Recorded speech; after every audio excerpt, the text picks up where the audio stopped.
Les instructions de Gabriel à Daniel. Que le Seigneur te bénisse, frère. Bonjour, mes amis. Il fait très chaud pour être dans le tabernacle ce matin, mais c'est très glorieux d'être ici. Si compte que nous ayons pu venir aujourd'hui pour cette réunion. Et j'avais annoncé que j'allais faire une étude, là, sur les 70 semaines de Daniel. C'est pour faire le lien avec le reste du message, pour qu'après je puisse prendre les 7 sceaux. Il y a 7 sceaux, 7 fléaux, 7 trompettes, 3 malheurs, la femme dans le soleil, le diable rouge qui est précipité, les 144 000 qui sont scellés, tout cela arrive dans cette période-là. Alors j'ai pensé qu'il faudrait que j'introduise ceci en premier. Maintenant, il fait chaud. Nous ne voulons pas nous attarder trop, nous ferons notre possible. Et cette saison-ci de l'année, d'habitude, c'est la morte saison, il n'y a pas trop de réunions dans les églises. Et, surtout, ils ont tous des salles climatisées et tout, où c'est agréable. Nous aimerions avoir ça ici, mais pour l'instant nous ne l'avons pas. Beaucoup de nos ancêtres restaient dehors, sous un soleil brûlant. Quand je me mets en devoir de m'excuser auprès des gens de ce que nous n'avons pas de salle climatisée, mes pensées se tournent toujours vers l'Afrique, où ils restaient là sous l'orage, et les femmes avec les cheveux qui leur tombaient sur le visage, ils restaient là jour et nuit, ils ne quittaient jamais l'endroit où ils étaient, sans manger, sans boire, ni rien, ils restaient là, rien que pour saisir une parole ou deux du Seigneur de temps en temps. Je pense au Mexique, où il faisait tellement chaud que, sans exagérer, j'étais dans une chambre climatisée, et je cherchais à me faire du vent, tellement il faisait chaud. Et de voir les gens qui se rendaient dans ce grand stade à 9 heures du matin, et pas de siège pour s'asseoir. Des gens malades, vraiment malades, des malades à l'agonie, des cancers, des tumeurs, et des mères malades, des petits bébés mourants, et tout, ils restaient là, sous un soleil de plomb, rien pour leur donner de l'ombre, et ils s'appuyaient les uns contre les autres, de 9 heures du matin à 9 heures du soir, rien que pour entendre 30 minutes de prédication à travers un interprète, et pour voir les œuvres du Seigneur. Ils restaient là à attendre, avec sur le dos des grands vêtements chauds, qu'ils portent hiver comme été, c'est tout ce qu'ils ont.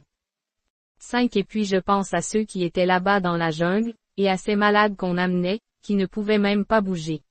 Et en Inde, ils les empilaient, il y en avait un, et un autre par-dessus, et un autre par-dessus, comme ça, ils avaient la lèpre, différentes maladies, ils les traînaient à travers les rues pour venir les étendre sous le soleil de plomb des tropiques.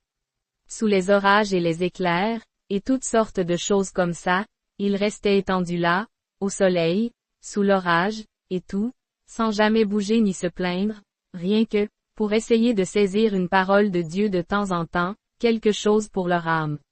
Alors, pourquoi faudrait-il nous excuser ce matin, quand on a un toit au-dessus de la tête et des ventilateurs en marche? Ce serait honteux qu'on se plaigne. Je me souviens, il n'y a pas longtemps, sur une île, une des îles, dans les mers du Sud, je devais tenir une réunion là-bas ce soir-là. Et, une de ces tempêtes s'était levée. Je n'avais jamais vu une tempête pareille, les éclairs jaillissaient l'un après l'autre, on y voyait comme en plein jour. Et le vent soufflait si fort qu'il couchait les arbres à terre. Je me suis dit, eh bien, autant enlever mon complet, parce qu'il n'y aura personne là-bas. Quelques instants plus tard, la petite voiture a reculé jusque devant ma porte, et quelqu'un a frappé à la porte, prêt à partir. Et j'ai dit à ce garçon, il savait parler l'anglais, j'ai dit, ESTCE qu'il y a du monde là-bas. Il a dit, on ne peut même pas circuler dans les alentours, c'était dans un grand stade de baseball. Et j'ai dit, vous voulez dire que les gens sont là-bas, comme ça, j'ai dit, dans une tempête pareille. Ils ont dit, ils veulent entendre parler de Dieu. Puis et alors, je suis allé là-bas. Et il y avait là des dames, des jeunes filles, des adolescentes, elles n'étaient pas en train de ricaner, de rire, de faire claquer des bulles de gomme et de parler de leurs petits amis. Elles s'accrochent à chaque parole. Elles ne bougent pas, elles restent tranquilles, à écouter.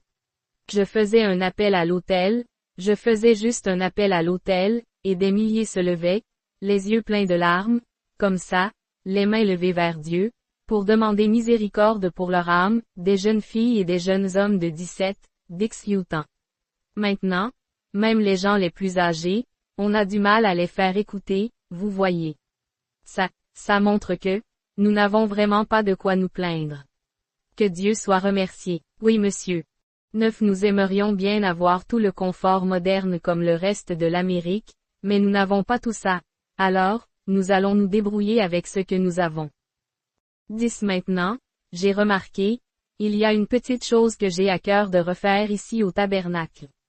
Combien ont leur Bible? Levez la main. C'est bien. Prenons le psaume 99 avant de prier. C'est une chose que nous avions l'habitude de faire, frère Neville, il y a des années. Je ne sais pas si. Est-ce que vous avez déjà lu un psaume ce matin? Frère Neville dit. Non. NDE accent aigu.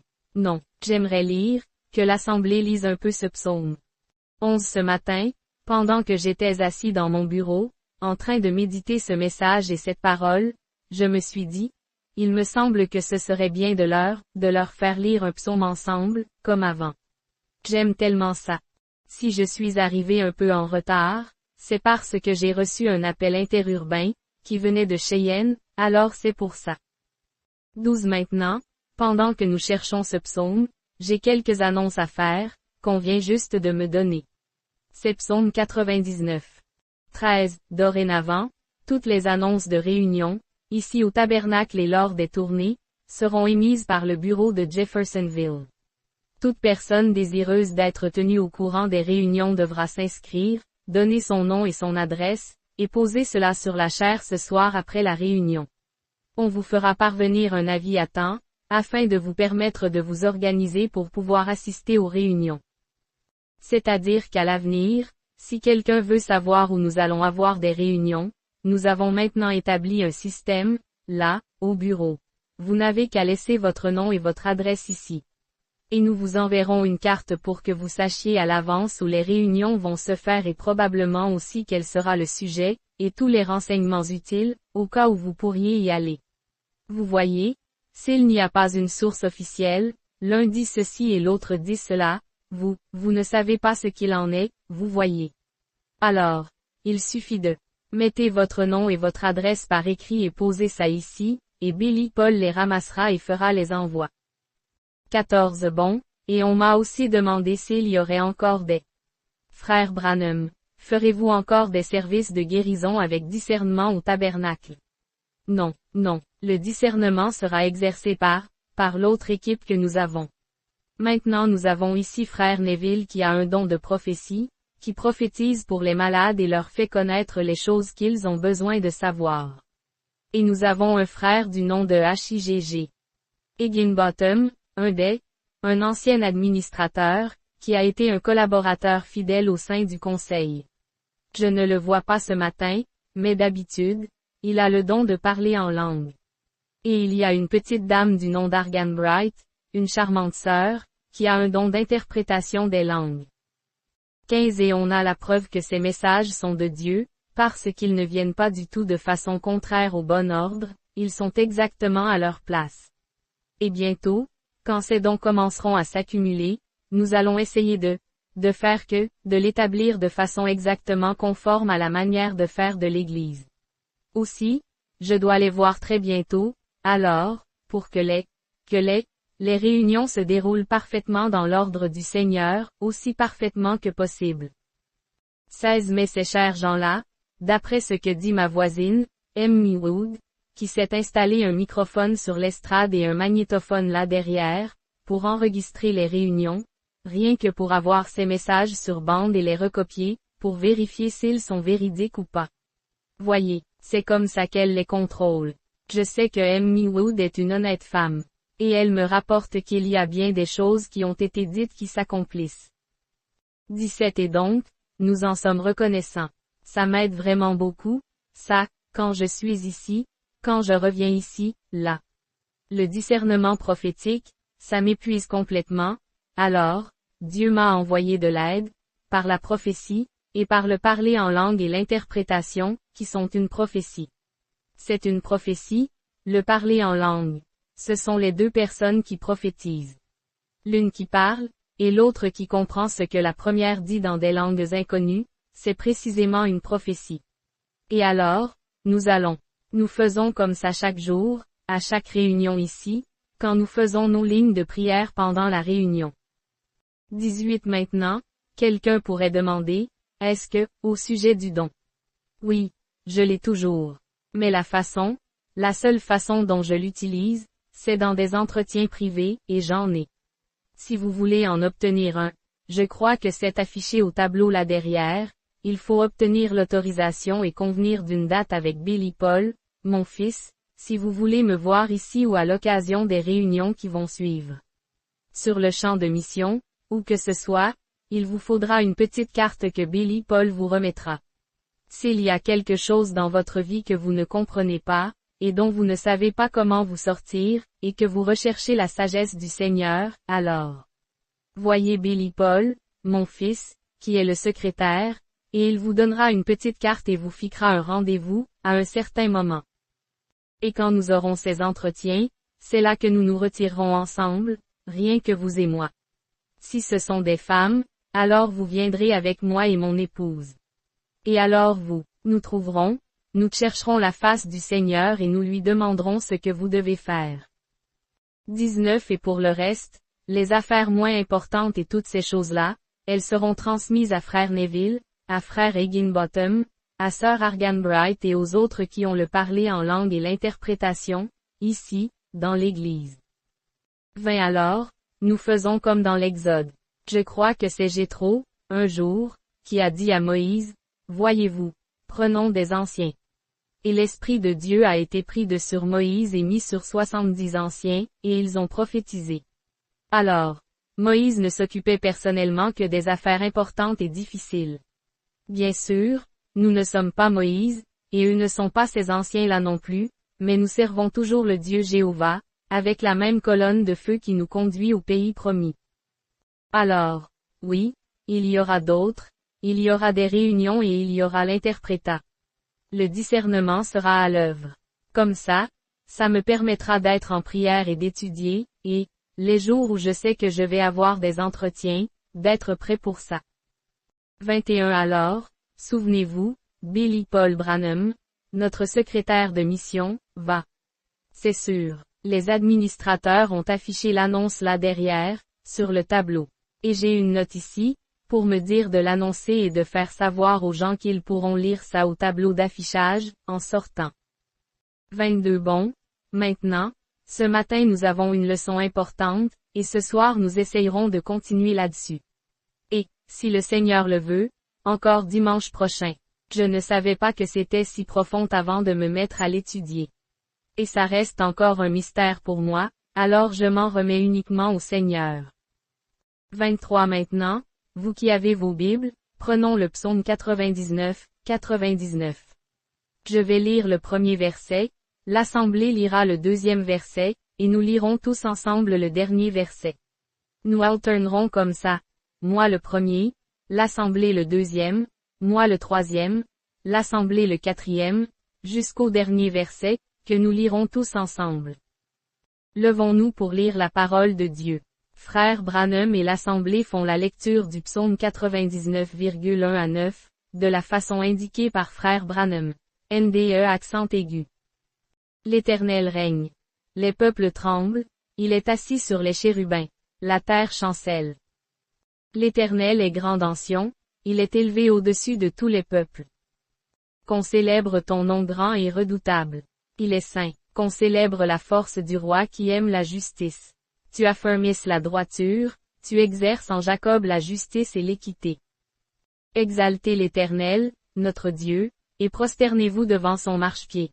Il est saint. Moïse et Aaron parmi ses sacrificateurs, et Samuel parmi ceux qui invoquaient son nom, invoquèrent l'Éternel, et il les exauça. Il leur parla dans la colonne de nuée, ils observèrent ses commandements, et les lois qu'il leur donna. Éternel, notre Dieu, tu les exauças, tu fus pour eux un Dieu qui pardonne, mais tu les as punis de leurs fautes. Exaltez l'Éternel, notre Dieu, et prosternez-vous sur la montagne sainte. Car il est saint, l'Éternel, notre Dieu. 24 Courbons la tête. Assurément, Seigneur, ces paroles sont écrites et composées par ton serviteur David, sous forme de psaumes en ton honneur. Tu habites parmi les chérubins. Tu es saint, et ta montagne est sainte. Approchons-nous, les cœurs aspergés du sang du Seigneur Jésus, avec une conscience pure, et avec la foi et l'assurance que nous entrons dans la présence de notre Dieu. Que tout l'auditoire soit respectueux ce matin. Ouvre les oreilles de notre entendement. Parle à travers nous, par ta sagesse, afin que nous sachions comment nous comporter dans ces jours-ci et dans ta présence. 25 Nous te demandons, ô notre Dieu, de nous révéler ces choses secrètes qui ont été cachées pendant toutes ces années, alors que nous abordons une des parties les plus sincères, les plus solennelles, de ta parole. Tu en as parlé quand tu étais ici sur terre, et tu as dit, que celui qui l'y comprenne. Alors, nous venons à toi avec les meilleures dispositions, Seigneur, afin de chercher ta sagesse, car nous ne savons pas précisément ce qu'il faut dire.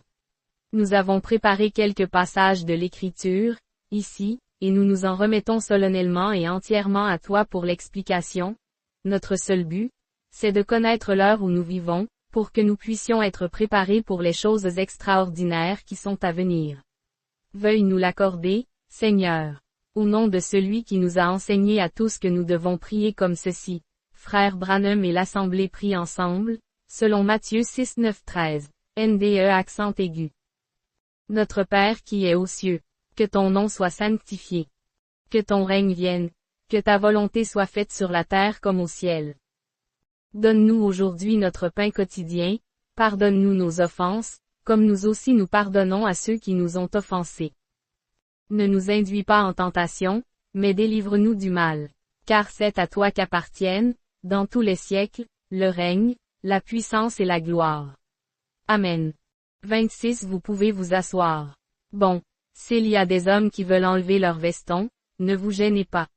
Et ceux qui sont debout le long des murs, si vous commencez à avoir mal aux pieds, eh bien, soyez bien à l'aise si vous voulez changer de place.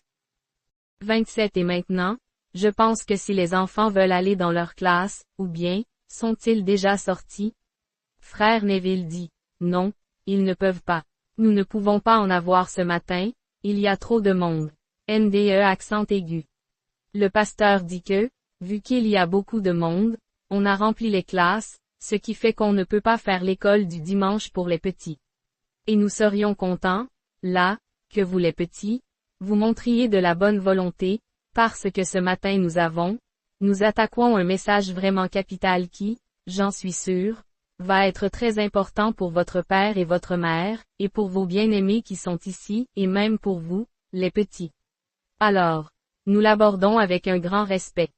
28 Si le Seigneur le veut, ce matin, nous allons attaquer le sujet des 70 semaines de Daniel. Et ce matin, nous allons parler de Daniel en captivité, et de Gabriel qui vole vers lui pour lui donner des instructions sur ce qui va arriver dans l'avenir. Pendant que Daniel était en prière, Gabriel, l'ange, est venu lui donner des instructions. Ce soir, je voudrais parler des 6 buts de sa visite, 6 sujets différents, dont je parlerai ce soir, ce qui a amené la visite de Gabriel. 29 Dimanche prochain, si le Seigneur le veut, je voudrais établir la raison et le temps des 7 âges de l'Église, où il se situe dans le temps et où nous en sommes aujourd'hui. Ce sera dimanche matin prochain, si le Seigneur le veut. 30 Maintenant, la raison de ceci. J'ai apporté quelques petites notes des derniers messages que j'ai prêchés. Et, ce matin, je voudrais faire le lien avec ce que nous avons vu, parce que ce sera enregistré sur bande magnétique, ça ira dans le monde entier, dans beaucoup de nations. Et la raison pour laquelle je fais toujours un petit retour en arrière, c'est que sinon, il se pourrait que ceux qui n'ont pas écouté de mes bandes avant ne puissent pas comprendre ce que je veux dire, quand je parle de quelque chose qui a été mentionné auparavant. 31 Voilà maintenant des mois que nous étudions le livre de l'Apocalypse, la révélation de Jésus-Christ. Nous avons vu les âges de l'Église. Les 3 premiers chapitres de l'Apocalypse, c'étaient les âges de l'Église. Ensuite Jean a été ravi, dans les chapitres 4 et 5, il lui a été montré des choses qui devaient arriver dans la suite. Et, au chapitre 6, il redescend sur terre pour voir arriver des choses, qui se produiront du chapitre 6, verset 1, au chapitre 19, verset 21. C'est là qu'il y a les sceaux, les fléaux, les malheurs, les sauterelles, la femme dans le soleil, et le dragon rouge qui est précipité, les 144 000 qui sont scellés, et toutes ces choses. 32 Cette semaine, j'ai énormément étudié. Hier, je ne suis presque pas sorti de mon bureau de toute la journée, je voulais étudier. C'est quelque chose, dernièrement, ceux qui viennent ici depuis longtemps, là, dans mes enseignements, je me contentais de dire. Là, il y a les 70 semaines de Daniel, mais je n'essayais pas de l'aborder, de l'expliquer. Mais cette fois-ci, par la grâce de Dieu, je me suis mis en devoir d'essayer de demander à Dieu de m'accorder la grâce de pouvoir l'apporter aux gens. Et je constate qu'il y a là-dedans des choses dont je ne sais absolument rien.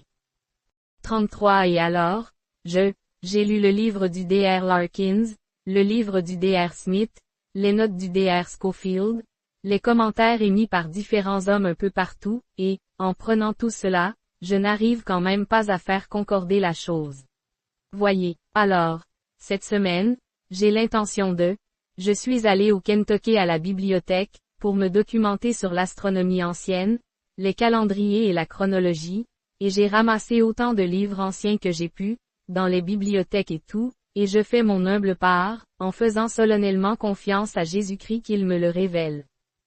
En effet, si je veux savoir ces choses, ce n'est pas pour dire, moi, je sais ceci, et moi, je sais cela. Il connaît mon cœur, il m'écoute en ce moment. Mais, si je veux savoir, c'est dans le but d'éclairer son peuple, c'est pourquoi je crois qu'il va me donner de savoir. Je ne sais pas encore, mais je compte sur lui pour dimanche prochain, parce que ce sera là la partie capitale, dimanche prochain, de connaître et de placer ces 70 semaines.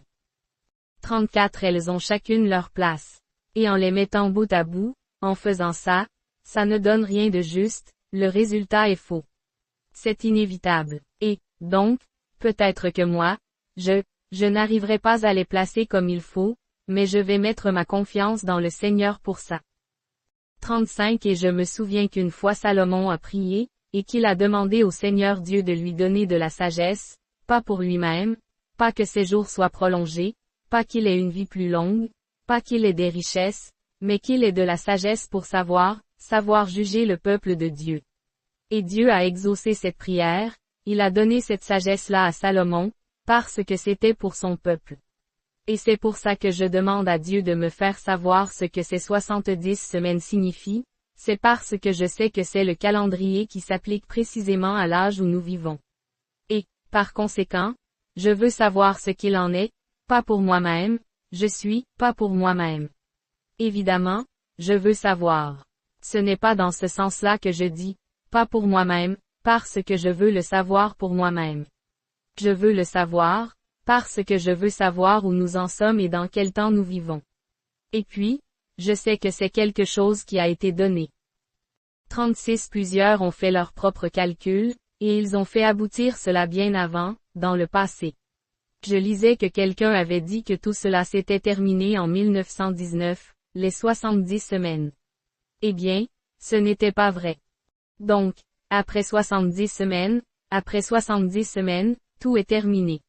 Alors nous voulons connaître la vérité, et je demande à Dieu de me donner la vérité. 37 Maintenant, pour servir d'appui, pour récapituler, je voudrais reprendre un peu ce que nous avons vu. Alors, j'ai donc noté quelques points que nous avons vus au chapitre 5, au chapitre 4 et 5, pour que les gens comprennent. D'abord, avant de faire ça, je voudrais faire le lien pour que vous saisissiez depuis le 4e. Bon, souvenez-vous, le chapitre 3, c'était l'âge de l'église de Laodicée, et l'église a été enlevée à la fin de Laodicée. 38 Or, j'essayais d'expliquer quelque chose à ma femme là-dessus. J'avais Becky, ma fille, avec tous les dictionnaires et tout ce qu'on avait pu trouver. Il ne donne pas la réponse. J'ai pris le dictionnaire biblique.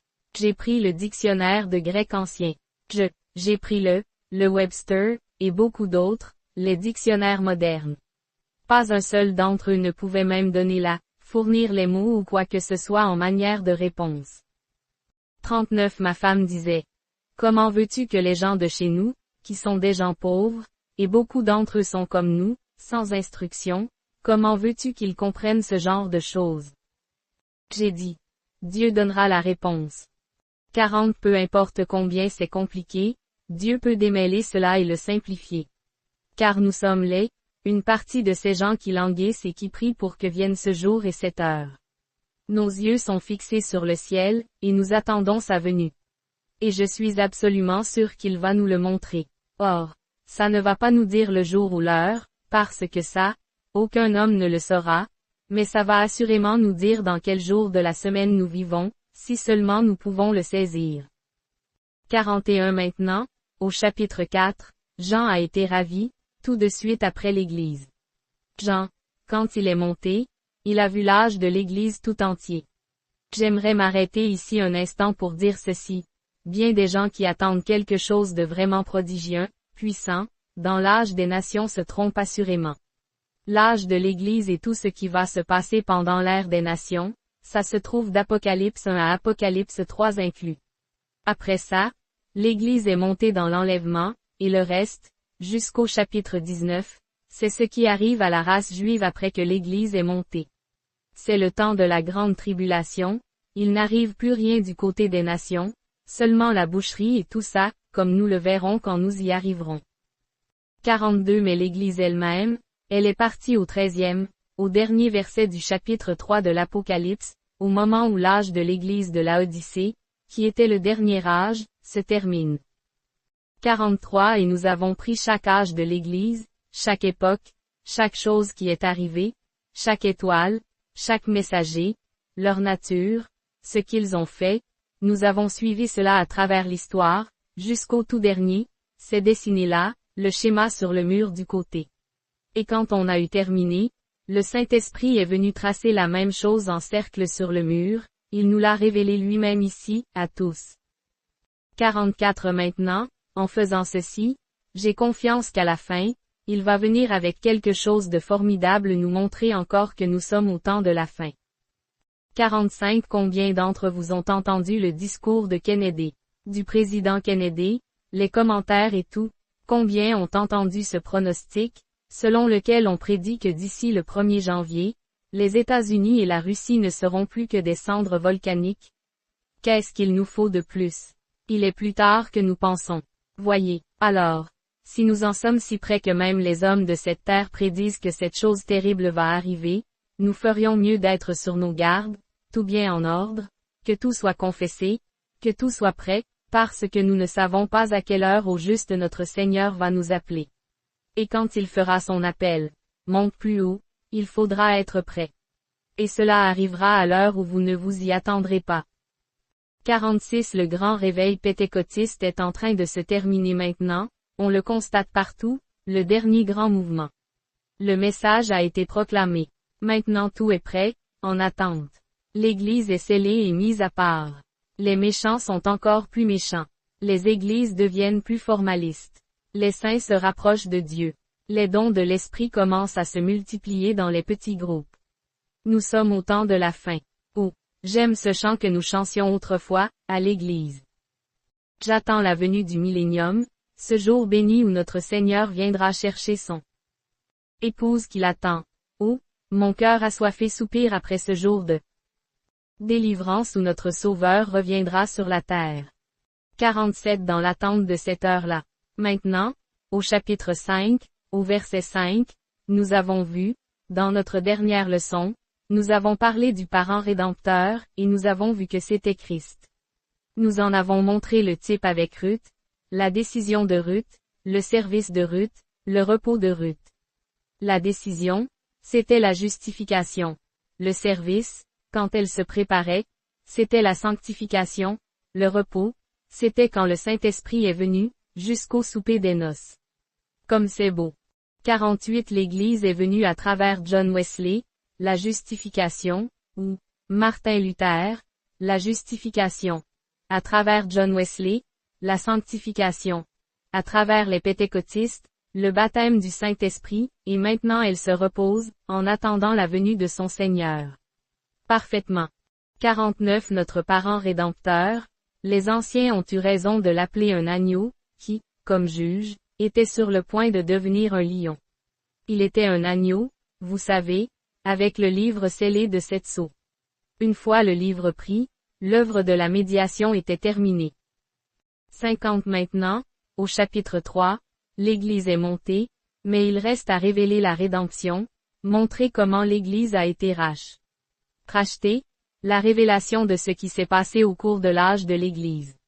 Vous voyez, l'Église est partie, alors maintenant, au chapitre 5, il montre comment il l'a fait, ce qui s'est passé, comment il a scellé l'Église. La révélation de son nom, le baptême d'eau en utilisant son nom, la vie éternelle, pas d'enfer éternel, la semence du serpent, la sécurité éternelle, toutes les grandes doctrines, la prédestination de l'Église, tout cela a été révélé à l'Église. Il montre comment il l'a fait. 51 maintenant, notre parent reçoit un livre de la rédemption scellé de 7 sceaux de la main du propriétaire originel. Amen. Nous avons vu que le propriétaire originel, c'était qui? Dieu lui-même. Et l'agneau vint, et il prit le livre de la main droite de celui qui était assis sur le trône. Qui était l'agneau? Le Rédempteur, notre parent rédempteur, le parent de l'Église, qui est venu racheter Israël. 52 Or nous allons approfondir cela, ce matin. Israël a été racheté, mais ça ne leur a pas été appliqué, parce qu'ils l'ont rejeté.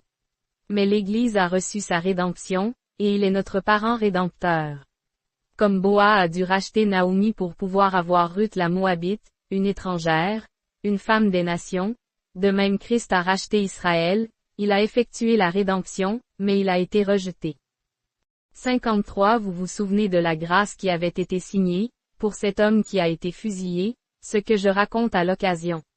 Pendant la guerre de sécession, alors que c'était un honnête homme, il était innocent, et il avait été reconnu coupable. Même si, dans un sens, il était coupable, parce qu'il avait déserté au moment du combat. Il avait été reconnu coupable, et on allait le fusiller.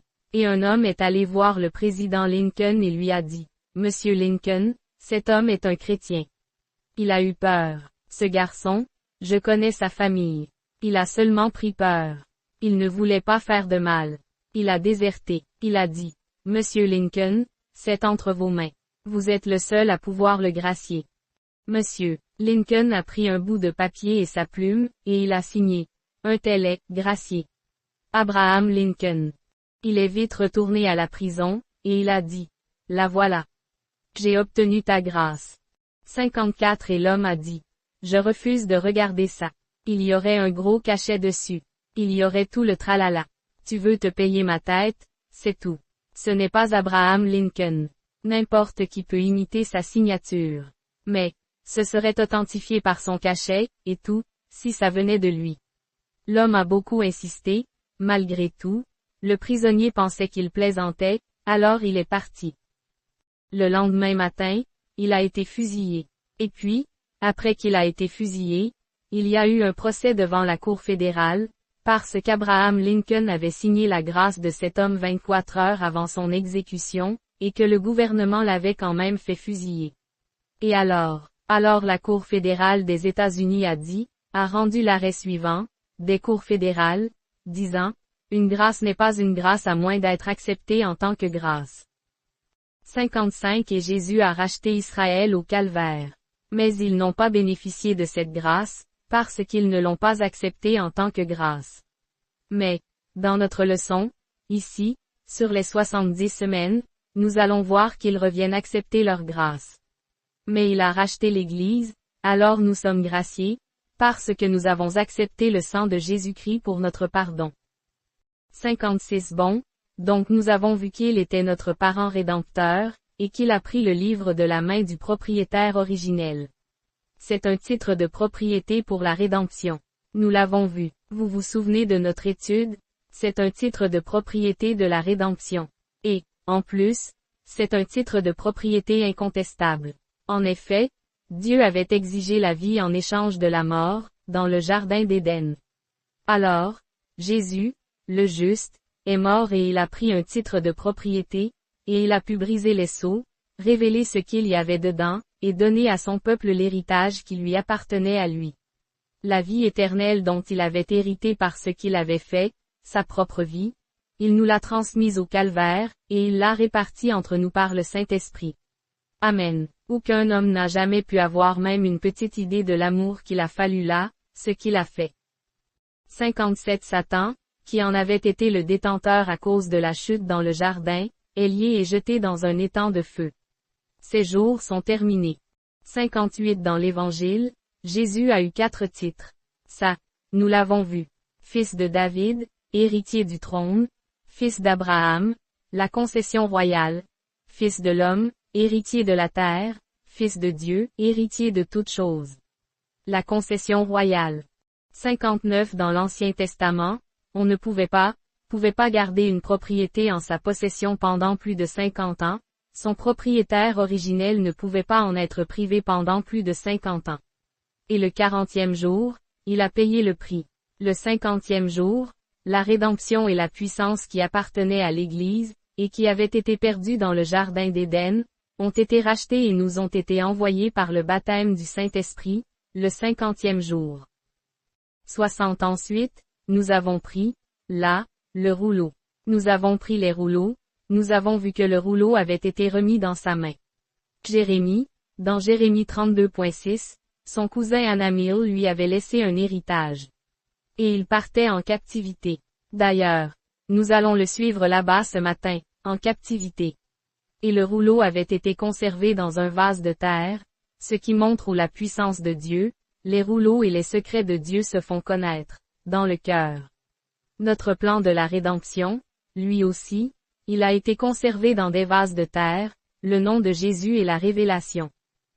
61 Nous avons vu que c'était scellé de 7 sceaux, et chaque sceau était enroulé autour. Au moment où la révélation était donnée, il arrachait le sceau, il le déroulait, et il lisait ce qui était dit dans ce sceau-là. Après, il déroulait le suivant, le rouleau, et il lisait ce qui était dit dans ce sceau-là. Il déroulait le suivant, il l'arrachait pour voir ce qui était dit dans ce sceau-là, et quelle était la révélation. Voilà précisément comment ce sera pour nos 7 sceaux, que nous allons aborder bientôt, nous l'espérons. Chaque sceau, quand il sera détaché du livre, il sera déroulé, ce qui montrera précisément ce qui s'est passé. 62 Nous avons vu que, 7, il y en a 5 dans le plan de la rédemption. Le nombre, c'est 5. Et il y a 7 sceaux, 7 esprits, 7 anges, 7 trompettes et 7 âges de l'Église. Alors, vous voyez, les 7, c'est la grâce. 5, c'est la grâce, et 7, c'est la perfection. Alors, ça se déroule absolument dans la perfection, vous voyez. Bien. 63 Comme, chaque sceau dans la parole de Dieu, quand il est brisé, il révèle à l'homme de cet âge dans quel âge nous vivons, quel est l'esprit de l'âge, quelle est l'Église de l'âge. Dans Apocalypse 10, nous voyons qu'à la fin, quand le dernier sceau a été brisé, nous voyons que l'ange se tient là, avec un pied sur la terre et l'autre sur la mer, les mains levées vers le ciel et un arc-en-ciel au-dessus de sa tête, et qu'il jure par celui qui vit au siècle des siècles, qu'il n'y a plus de temps, au dernier sceau. Et attendez seulement que nous prenions ces sceaux, et que nous voyions ce qu'il en est de ce sceau-là. Après avoir vu ce qu'il en est des 70 semaines, ensuite on verra ce qu'il en est des sceaux. Il n'y a plus de temps, la rédemption est terminée, maintenant il est le lion et le juge. Ce matin il est votre sauveur, mais un jour il sera votre juge. 64 Du verset 8 au verset 1, au verset 14 du chapitre 5, c'est la révélation du temps où l'agneau est adoré, dans le ciel et aussi sur la terre. Le livre scellé de 7 sceaux, l'agneau qui est digne, le parent rédempteur, et puis, du verset 8 au verset 14, les anges l'adorent, les anciens l'adorent, les êtres vivants l'adorent. Et Jean l'a adoré avec une telle ardeur qu'il a dit, toutes les créatures qui sont dans le ciel, sur la terre et sous la terre, m'ont entendu qui disait, à l'agneau soient les louanges, la gloire, la puissance, la sagesse, la force. Le temps où l'agneau roi est adoré. Or, l'Église est partie, souvenez-vous. 65 Maintenant prenons dans Daniel, au chapitre 9, du verset 1 au verset 3. Et ensuite nous allons prendre du verset 20 au verset 27, parce qu'ici, c'est juste la prière de Daniel. Je voudrais que vous lisiez et relisiez ceci plusieurs fois cette semaine, jusqu'à ce que vous le saisissiez. La première année de Darius, fils de la race des Mèdes, lequel était devenu roi du royaume des Chaldéens. La première année du règne, moi Daniel, je prie, compris par les livres qu'il devait s'écouler 70 ans pour la ruine de Jérusalem, d'après le nombre des années dont Dieu avait parlé au prophète Jérémie. Alors, le verset suivant, je tournai ma face vers le Seigneur Dieu, afin de recourir à la prière et aux supplications, par le jeûne, le sac et la cendre. Je priai l'Éternel, Dieu, et lui fis cette confession. 66 et il continue comme ça, jusqu'à ce qu'on arrive au verset 20, là. Pour gagner du temps, comme des gens sont debout, je voudrais que vous alliez jusqu'à 20, pour que nous prenions maintenant le verset 20. Je parlais encore, je priais, je confessais mon péché et le péché de mon peuple d'Israël, et je présentais mes supplications à l'Éternel, mon Dieu, en faveur de la sainte montagne de mon Dieu. Je parlais encore dans ma prière, quand Gabriel, l'homme que j'avais vu précédemment dans une vision, s'approcha de moi d'un vol rapide, au moment de l'offrande du soir. Il m'instruisit et me parla. Il me dit, Daniel, je suis venu maintenant pour te permettre de comprendre. 67 Oh, si seulement nous avions pu être là. Il l'a trouvé comment? En prière. L'ange, l'homme, si vous remarquez, il l'a appelé, l'homme. Et au commencement de mes supplications, une parole fut émise et, elle fut émise, il a reçu l'ordre d'y aller, et je viens pour te l'annoncer, car tu es un bien-aimé. Si, saisis la parole, et comprends la vision.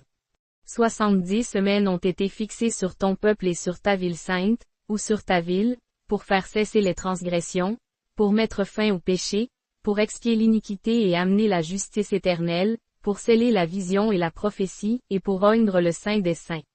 Voilà les 6 raisons de sa venue. Maintenant, remarquez. Maintenant donc, prends donc connaissance, et comprends. Écoutez bien, depuis la promulgation de la parole disant de rétablir et de reconstruire Jérusalem jusqu'au prince Messie, il y a 7 semaines, 62 semaines, et les places et les fossés seront rétablis et reconstruits, mais en un temps d'angoisse. Après les 62 semaines, un Messie sera retranché, et il n'aura personne pour lui. Le peuple d'un prince qui viendra, détruira la ville et le sanctuaire, et sa fin arrivera comme par une inondation. Il est résolu que les dévastations dureront jusqu'à la fin de la guerre. Il fera avec beaucoup une solide alliance, écoutez, d'une semaine, une de ces 70 semaines, et durant la moitié de la semaine il fera cesser le sacrifice et l'offrande. Le dévastateur ira à l'extrême de l'abomination, jusqu'à ce que la ruine et ce qui a été résolu fondent sur le dévastateur. 68 Alors, voilà notre texte pour les 3, 4 ou 5 prochaines réunions, ce que le Seigneur voudra bien révéler. 70 semaines. 69 Maintenant, je vais demander à Doc s'il veut bien m'installer le tableau, là, ce soir, pour que je puisse représenter ça. Je ne veux pas que vous le manquiez. Maintenant, vous devez faire l'étude avec moi, et la faire en profondeur, sinon vous allez le manquer. Et je veux dessiner ça ici, au tableau, alors apportez un crayon et du papier, et notez les dates, les temps, et tous les renseignements. 70 Maintenant, les 70 semaines commencent, saisissez bien ça après que l'Église a été enlevée. Bon, tous ceux qui comprennent ça, dites, Amen. L'Assemblée dit, Amen. NDE accent aigu. Donc, après que l'Église a été enlevée. 71 d'Apocalypse 6.1 jusqu'à Apocalypse 19.21, c'est relié aux 70 semaines, c'est pourquoi nous devons nous arrêter et expliquer ça, avant d'aller plus loin. Nous devons nous arrêter et expliquer le pourquoi de ces 70 semaines. Parce que, sinon, vous allez manquer les sceaux, vous allez manquer les trompettes, vous allez manquer les coupes, les fléaux, les 3 esprits impurs semblables à des grenouilles, les 3 malheurs, le dragon rouge qui est précipité, la femme dans le soleil. Vous allez manquer tout ça sinon, parce que c'est en plein dans cette 70e semaine que ça arrive. C'est là que ça arrive. 72 Bon, Donc le prophète Daniel était à Babylone depuis 68 ans, pour vous qui voudrez consulter les références, si vous voulez économiser le temps que j'ai passé à chercher ça, 68 ans. Il était entré en captivité en 606 AV. J. C. Et c'est en 538 AV. J. C. que la vision lui est venue. 606-538, ça donne 68. Il y avait 68 ans qu'il était à Babylone, au milieu des païens, et il avait toujours la victoire. Amen. Nous ne pouvons pas tenir une heure. 73 Mais lui, il avait été en plein dedans, et il avait seulement 3 compagnons avec lui, et eux étaient ailleurs dans le royaume.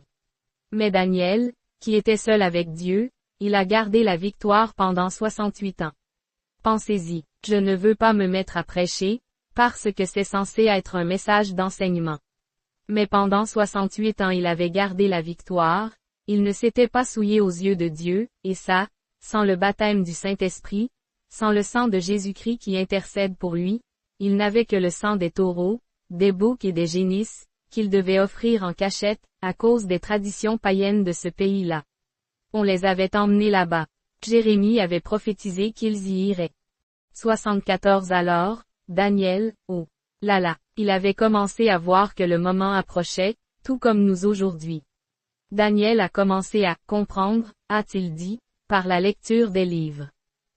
Et la première année du règne de Daniel, du règne, moi Daniel, je compris par les livres qu'il devait s'écouler 70 ans pour la ruine de Jérusalem, d'après le nombre des années dont l'Éternel avait parlé au prophète Jérémie. 75 Jérémie, en 606 AV. J. C. avait prophétisé qu'à cause de leur péché et de leur inquiété, ils y resteraient 70 ans. 76 Vous vous souvenez, il y a un autre prophète qui a paru à cette époque-là. Son nom m'échappe en ce moment. Je peux peut-être vous le trouver dans quelques minutes, si je cherche un peu. Mais lui, il est venu et il a dit, Jérémie, tu as tort. Dieu va laisser Israël là-bas pendant seulement tant de jours, pendant environ 2 ans. 77 Jérémie a dit, qu'il en soit ainsi. Amen. Il a dit, mais attends un peu. Toi et moi, en tant que prophète, on va vérifier ça ensemble. Il a dit, souviens-toi, il y en a qui ont prophétisé avant nous, et qui ont dit des choses qui étaient fausses. Et ils ont eu affaire à Dieu pour avoir dit des choses fausses. Alors, soyons bien certains. Mais à moi, le Seigneur Dieu m'a dit qu'il reste 70 ans. Dieu a frappé ce faux prophète, il lui a ôté la vie la même année, parce que Dieu avait dit au vrai prophète qu'il y aurait 70 ans. 78 Et je voudrais vous faire remarquer que Daniel, même s'il était un étranger, même s'il avait été séparé de son peuple, séparé de son église, il n'avait pas de réunion du tout à l'église, pas d'église où aller, pas d'autres cantiques à chanter que ceux qu'il chantait tout seul, malgré tout ça, il est quand même resté attaché à ce que ce prophète avait dit. Amen, Amen.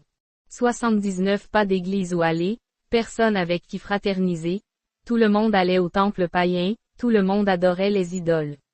Pas de chant chrétien, personne ne croyait la même chose que lui. Et pendant 68 ans, depuis qu'il avait été emmené là-bas, alors qu'il était un jeune homme de 12 ou 14 ans, il est resté fidèle à Dieu, et il a compris par le prophète de Jérémie que les jours étaient presque écoulés.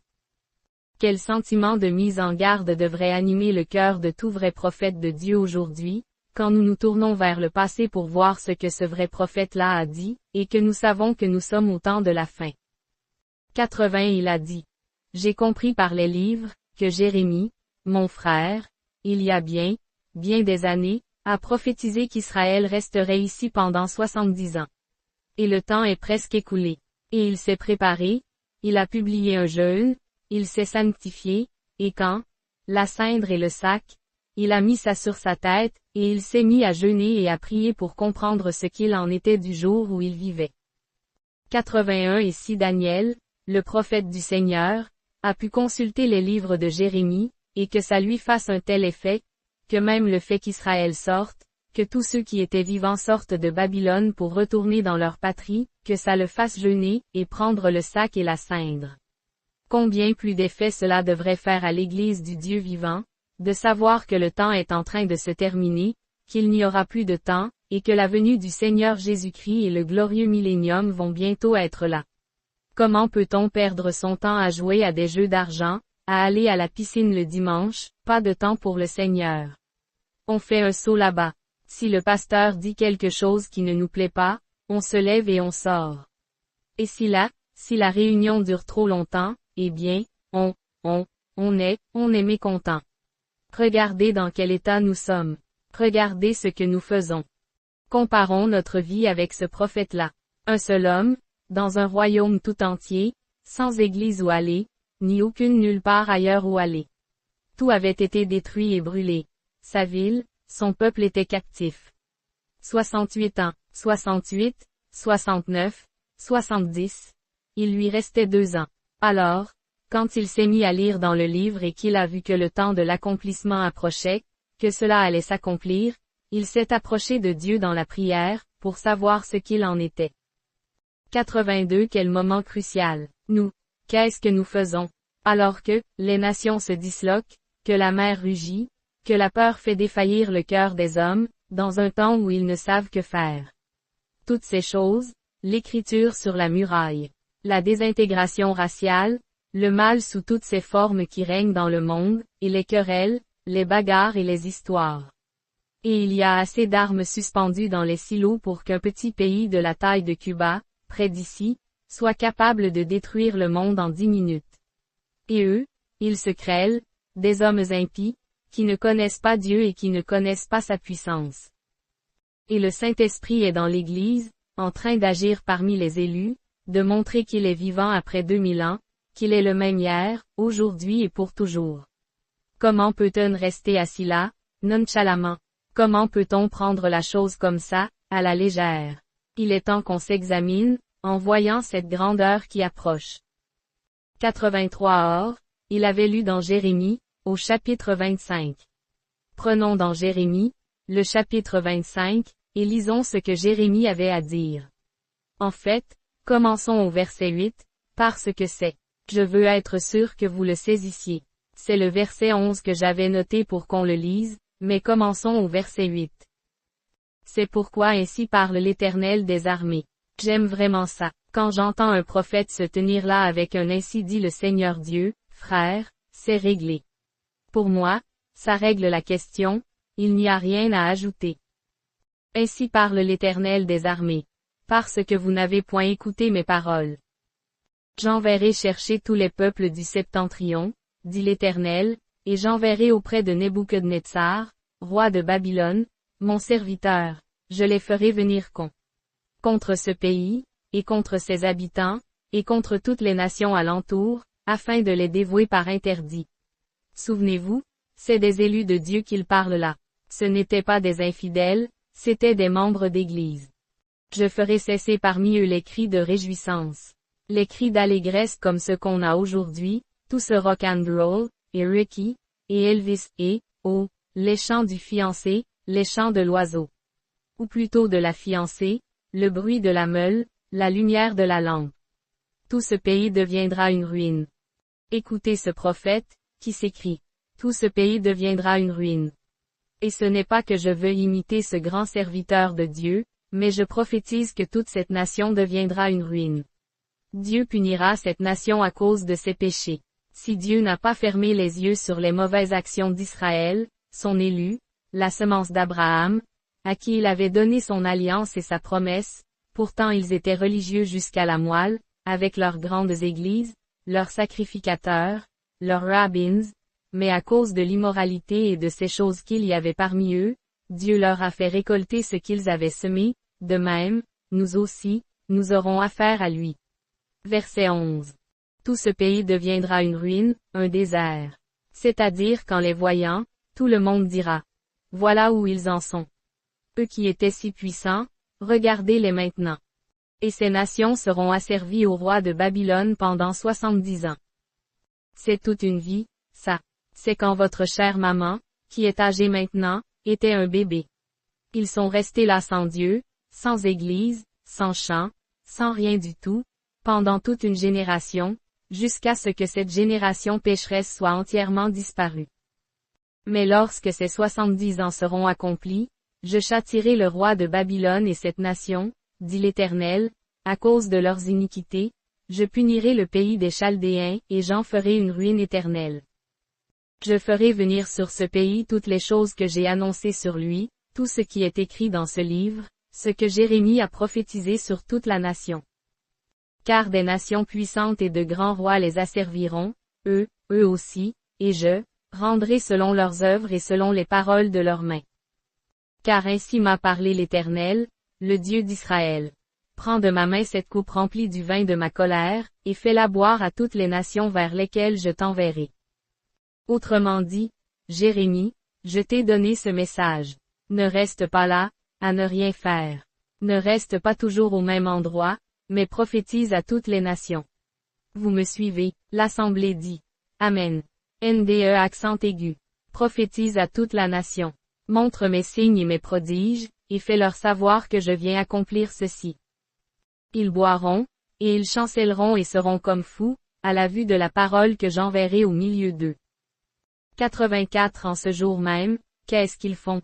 Ils vous traitent de faux prophètes, ils vous traitent de faiseurs de compromis, ils vous traitent de fanatiques, de devins, de faiseurs de songes, ou de quelqu'un qui fait de la télépathie, quelque chose du genre. Ils seront comme fous. Et le mot fou, si vous l'analysez, il veut dire, atteint de folie. Ils deviendront littéralement fous, et ils diront, oh, ne vous occupez pas de cette exalté, de ces absurdités, à cause de la parole que j'enverrai au milieu d'eux. 85 Vous voyez l'histoire qui se répète. Jérémie n'était pas d'accord avec leurs pharisiens, leurs sadducéens, leurs hérodiens, et quoi encore. Ils proclamaient seulement la parole, et cela les rendait tous furieux contre lui. Alors quoi, maintenant, remarquez bien. Et je pris la coupe de la main de l'Éternel, et je la fis boire à toutes les nations. Jérémie n'est pas resté chez lui. Jérémie ne s'est pas confiné à son petit patelin, mais il l'a fait boire à toutes les nations, vers lesquelles l'Éternel m'envoyait. 86 Jérémie a pris la parole de l'Éternel, le vin de sa parole. Et le vin, c'est la puissance de sa parole. Le vin a une puissance. Le vin intoxique. Il y a de la puissance dans le vin. Et j'ai pris la parole de l'Éternel, a dit Jérémie, et je l'ai manifestée. Le vin, la puissance qui est en elle, je la leur ai démontrée, mais ils ont refusé d'écouter. Dieu a dit. Alors, je les enverrai à Babylone pour 70 ans.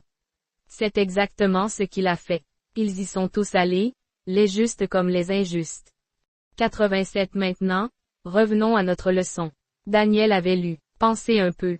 Daniel a lu les mêmes paroles que nous lisons ce matin.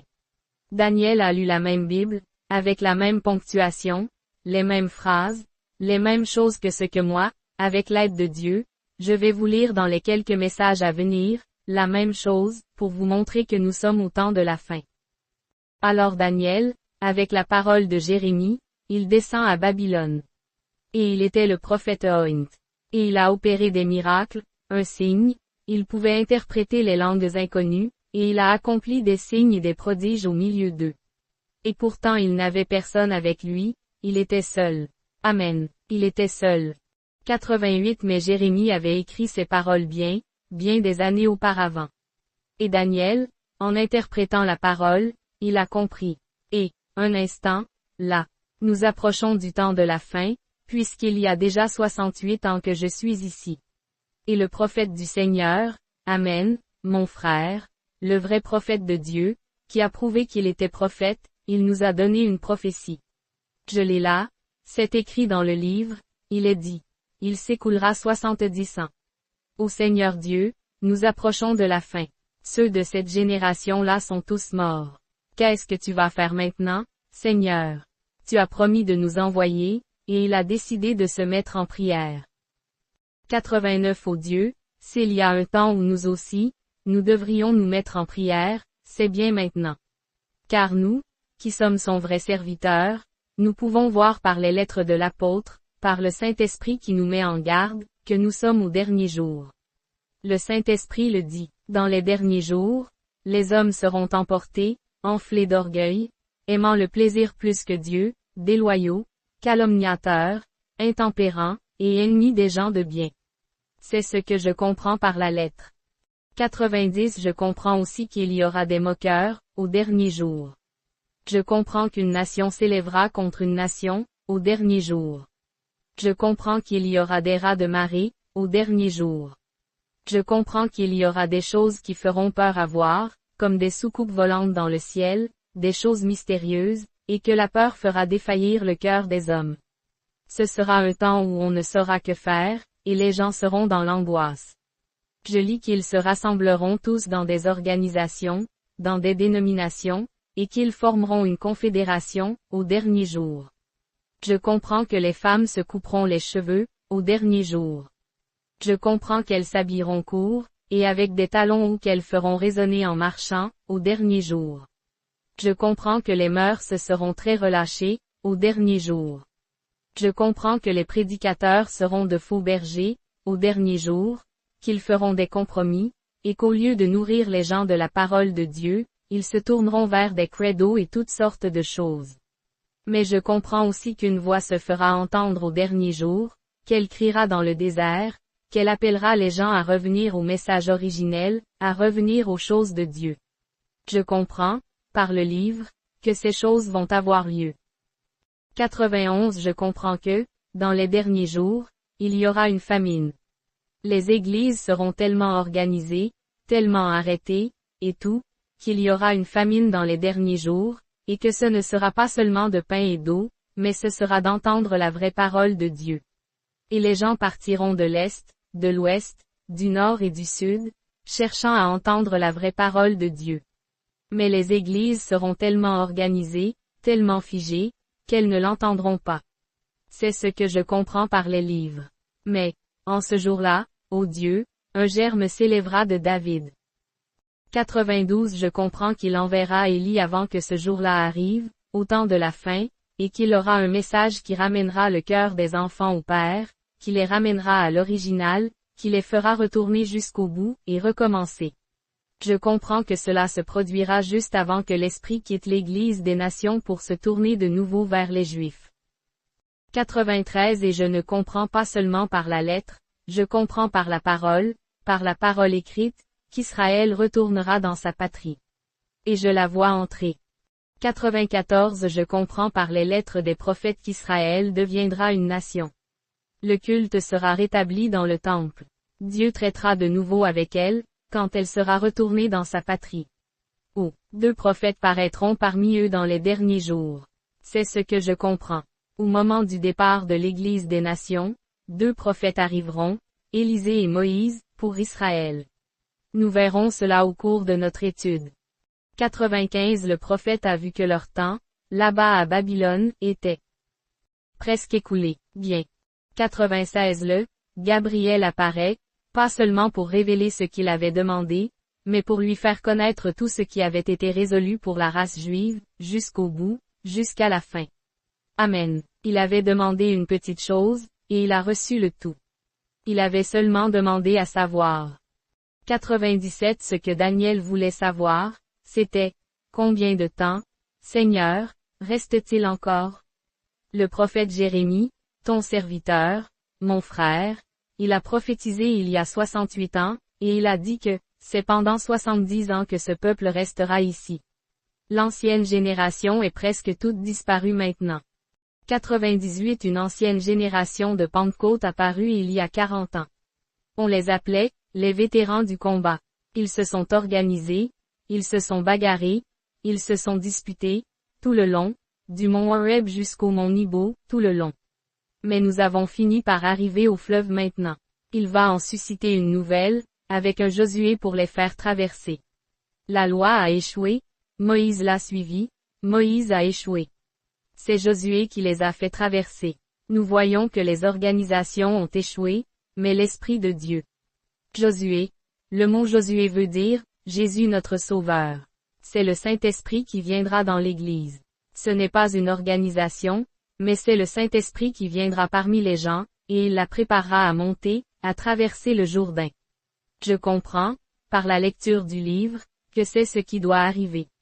Et Dieu sait que c'est ce que je recherche en ce moment, que je puisse apporter la consolation à son peuple et leur dire ce qui est près d'arriver, le dire à ceux qui sont ici ce matin, aussi bien qu'à ceux qui sont partout où ces bandes iront, dans le monde entier, que nous sommes au temps de la fin. 99 Il a révélé tout ce qui allait arriver, jusqu'au moment où le royaume serait entièrement rétabli, jusqu'au millénium.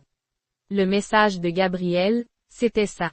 Il a dit: Je suis venu te dire qu'il y a 70 ans, encore 70 semaines qui ont été fixées sur ton peuple, qui ont été fixées, jusqu'à la fin de la génération des Juifs.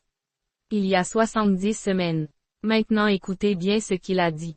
Que, là, depuis l'annonce du rétablissement, 70 semaines ont été fixées sur ton peuple et sur ta ville. Ta ville, sa ville, ce n'était pas Babylone.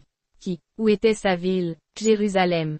Sans maintenant, quand nous arriverons au 7, ou, au 6 confirmation, nous allons voir ce qu'est cette ville, établir cela et montrer qui c'était, qui en était le fondateur, d'où elle est venue.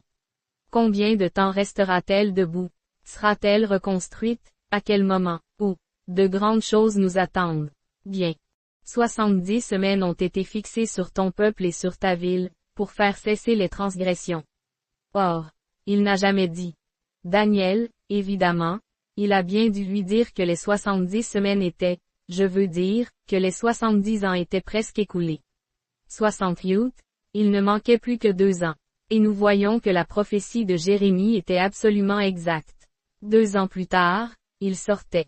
Néhémie a obtenu une autorisation du roi et il a reconstruit la muraille en des temps difficiles. Ils ont travaillé. Il a dit, la muraille. Écoutez bien ceci. Faire cesser les transgressions, mettre fin au péché. Mettre fin au péché. Pour qui? Pour les Juifs. Ont été fixés sur ton peuple, pas sur les nations. Sur ton peuple, les Juifs. Et sur ta ville, pas New York, ni Boston, Philadelphie, Chicago, Los Angeles, Rome.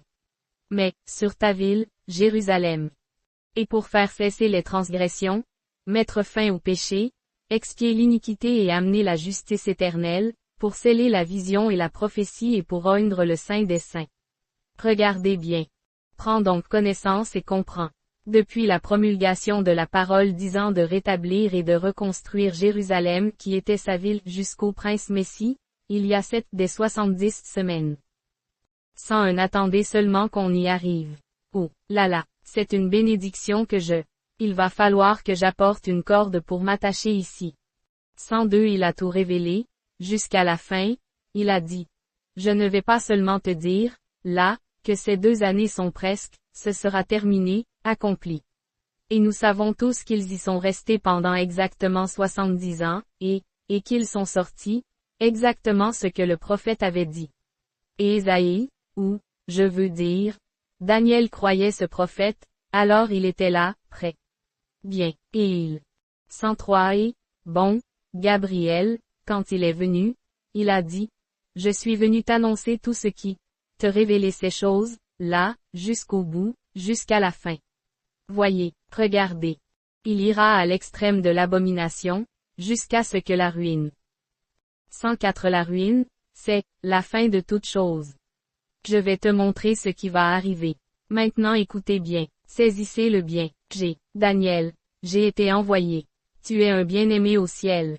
J'ai entendu tes prières, et maintenant, je suis descendu t'annoncer ce qui a été fixé pour les Juifs et pour Jérusalem, à partir de maintenant jusqu'à la fin de toute chose, tout. 105 Maintenant est-ce que mon auditoire comprend? Si nous pouvons trouver ce que sont ces 70 semaines, nous saurons quand sera la fin. Oh, là, que Dieu nous aide à savoir. Il nous est dit exactement, quelque part dans ces pages, le temps exact, de là jusqu'à maintenant, jusqu'à la fin, et ce sera précis, à la minute près. 106 La glorieuse parole de Dieu. Quand Dieu a fait la terre et l'a mise en orbite. Et je le prêchais l'autre soir, dimanche soir, qu'il n'y a rien qui fait défaut. Oh, le mouvement de ce monde est tellement parfait qu'ils peuvent vous dire exactement à quel moment le soleil et la lune vont s'aligner dans 20 ans, vous dire la minute précise. Aucune horloge de ce monde ne me permettrait de vous dire ça, même la meilleure, elle avance de 2 ou 3 minutes par mois, ou elle retarde de 2 ou 3 minutes. On ne peut rien faire d'aussi parfait. En effet, il n'y en a qu'un qui soit parfait, c'est Dieu. Et Dieu et sa parole, c'est la même chose, donc la parole de Dieu est parfaite. 107 Et si nous arrivons à trouver ces jours-là, nous trouverons exactement quand sera la fin. Vous saisissez, l'Assemblée dit. Amen. NDE accent aigu. C'est fixé, jusqu'à la fin. Le verset 24. Ton peuple est ta ville sainte, c'est-à-dire Jérusalem. Je suis au verset 21, au verset 24, là. Jésus en a parlé dans Matthieu 24. 108 Maintenant, frère Collins, s'il est ici ce matin, je ne sais pas s'il est ici ou pas, quand nous avons eu les questions l'autre soir, il a posé une question. J'imagine que ça ne vous dérange pas que je le dise, frère Collins. Au sujet de « l'abomination qui cause la désolation ». Voyez, ce que ça voulait dire. 109 Jésus en a parlé, dans Matthieu, chapitre 24, et nous voyons. Oui, Matthieu 24.15. Bon, je vais le prendre, rapidement, pour que vous puissiez voir ce qu'il en est, c'est Jésus, ici, qui parle de la même chose, en citant Daniel. Matthieu 24.15, pour vous qui prenez des notes. Je voudrais que chacun de vous, surtout ce soir et dimanche prochain, que vous apportiez des crayons et du papier, parce que nous, à moins que vous ayez un magnétophone. 24, et le verset 15. C'est pourquoi, lorsque vous verrez l'abomination de la désolation, dont a parlé le prophète Daniel. Pensez-y, je crois que ça, c'était 483, 4 vignes 6 ans avant, 486 ans avant. Le prophète Daniel, établi en lieu saint. Regardez, là, dans votre Bible. C'est entre tirets, que celui qui lit fasse attention. Tiret quadratin. 110 Or, il est en train de parler aux Juifs. Ils veulent savoir. Qu'en est-il de ce temple? Quand sera-t-il détruit? Quand sera-t-il reconstruit? Quand viendra le temps où il ne restera pas pierre sur pierre? Combien de temps va-t-il durer? 111 Il a dit. Quand vous verrez, l'abomination qui cause la désolation, établie au moment où, dans Daniel, établi en lieu saint. Il a dit. Quand vous verrez ceci arriver, alors, que celui qui lit comprenne ce qu'il est dit. C'est la raison pour laquelle nous prions Dieu de rendre cela tellement parfait qu'il n'y ait pas l'ombre d'un doute. En effet, nous ne devons pas ajouter notre propre interprétation à ces choses. Ça doit venir par l'ainsi dit le Seigneur. Alors, j'en reste là, jusqu'à ce que je comprenne. Il lui a révélé toutes choses. Cette abomination. 112 Et, souvenez-vous, il y a plusieurs sens à ça. C'est comme pour appeler mon fils à sortir de l'Égypte. Comme Israël a été appelé à sortir, Jésus, son fils, lui aussi, il a été appelé à sortir. Et ça va se passer exactement comme ça, aussi sûr que je suis ici devant vous. Et il l'a fait de telle manière, il a complètement caché ça, il l'a complètement caché à l'Église. Oh, quand nous allons nous mettre à étudier ça, c'est 6 choses à comprendre, et qu'il a complètement caché ça à l'Église, pour que l'Église soit constamment aux aguets, à chaque minute, puisqu'elle ne savait pas quand il viendrait. Mais maintenant, l'âge de l'Église est presque terminé, alors tout est prêt pour sa venue, là, ça se prépare. 113 Ça, c'est l'un des passages les plus importants du livre. Qu'est-ce qu'il fait? Il annonce quand ce sera terminé pour la nation juive, le peuple juif. Ce passage de l'Écriture, les 70 semaines, il révèle et dit exactement ce qu'il en est, à partir du moment où Daniel a commencé, là-bas, jusqu'au moment où ce sera la fin de toute chose. C'est l'une des plus grandes horloges. Combien m'ont déjà entendu dire? Si vous voulez savoir quel jour de la semaine on est, regardez le calendrier. Si vous voulez savoir dans quel temps nous vivons, observez les Juifs. C'est exact. C'est de là même que Dieu tire son calendrier. N'importe quel théologien, n'importe quel étudiant de la Bible, n'importe lequel vous dira que l'horloge, c'est les Juifs. Au fait, quelle heure est-il? Nous ne faisons que, les gens ont chaud, je.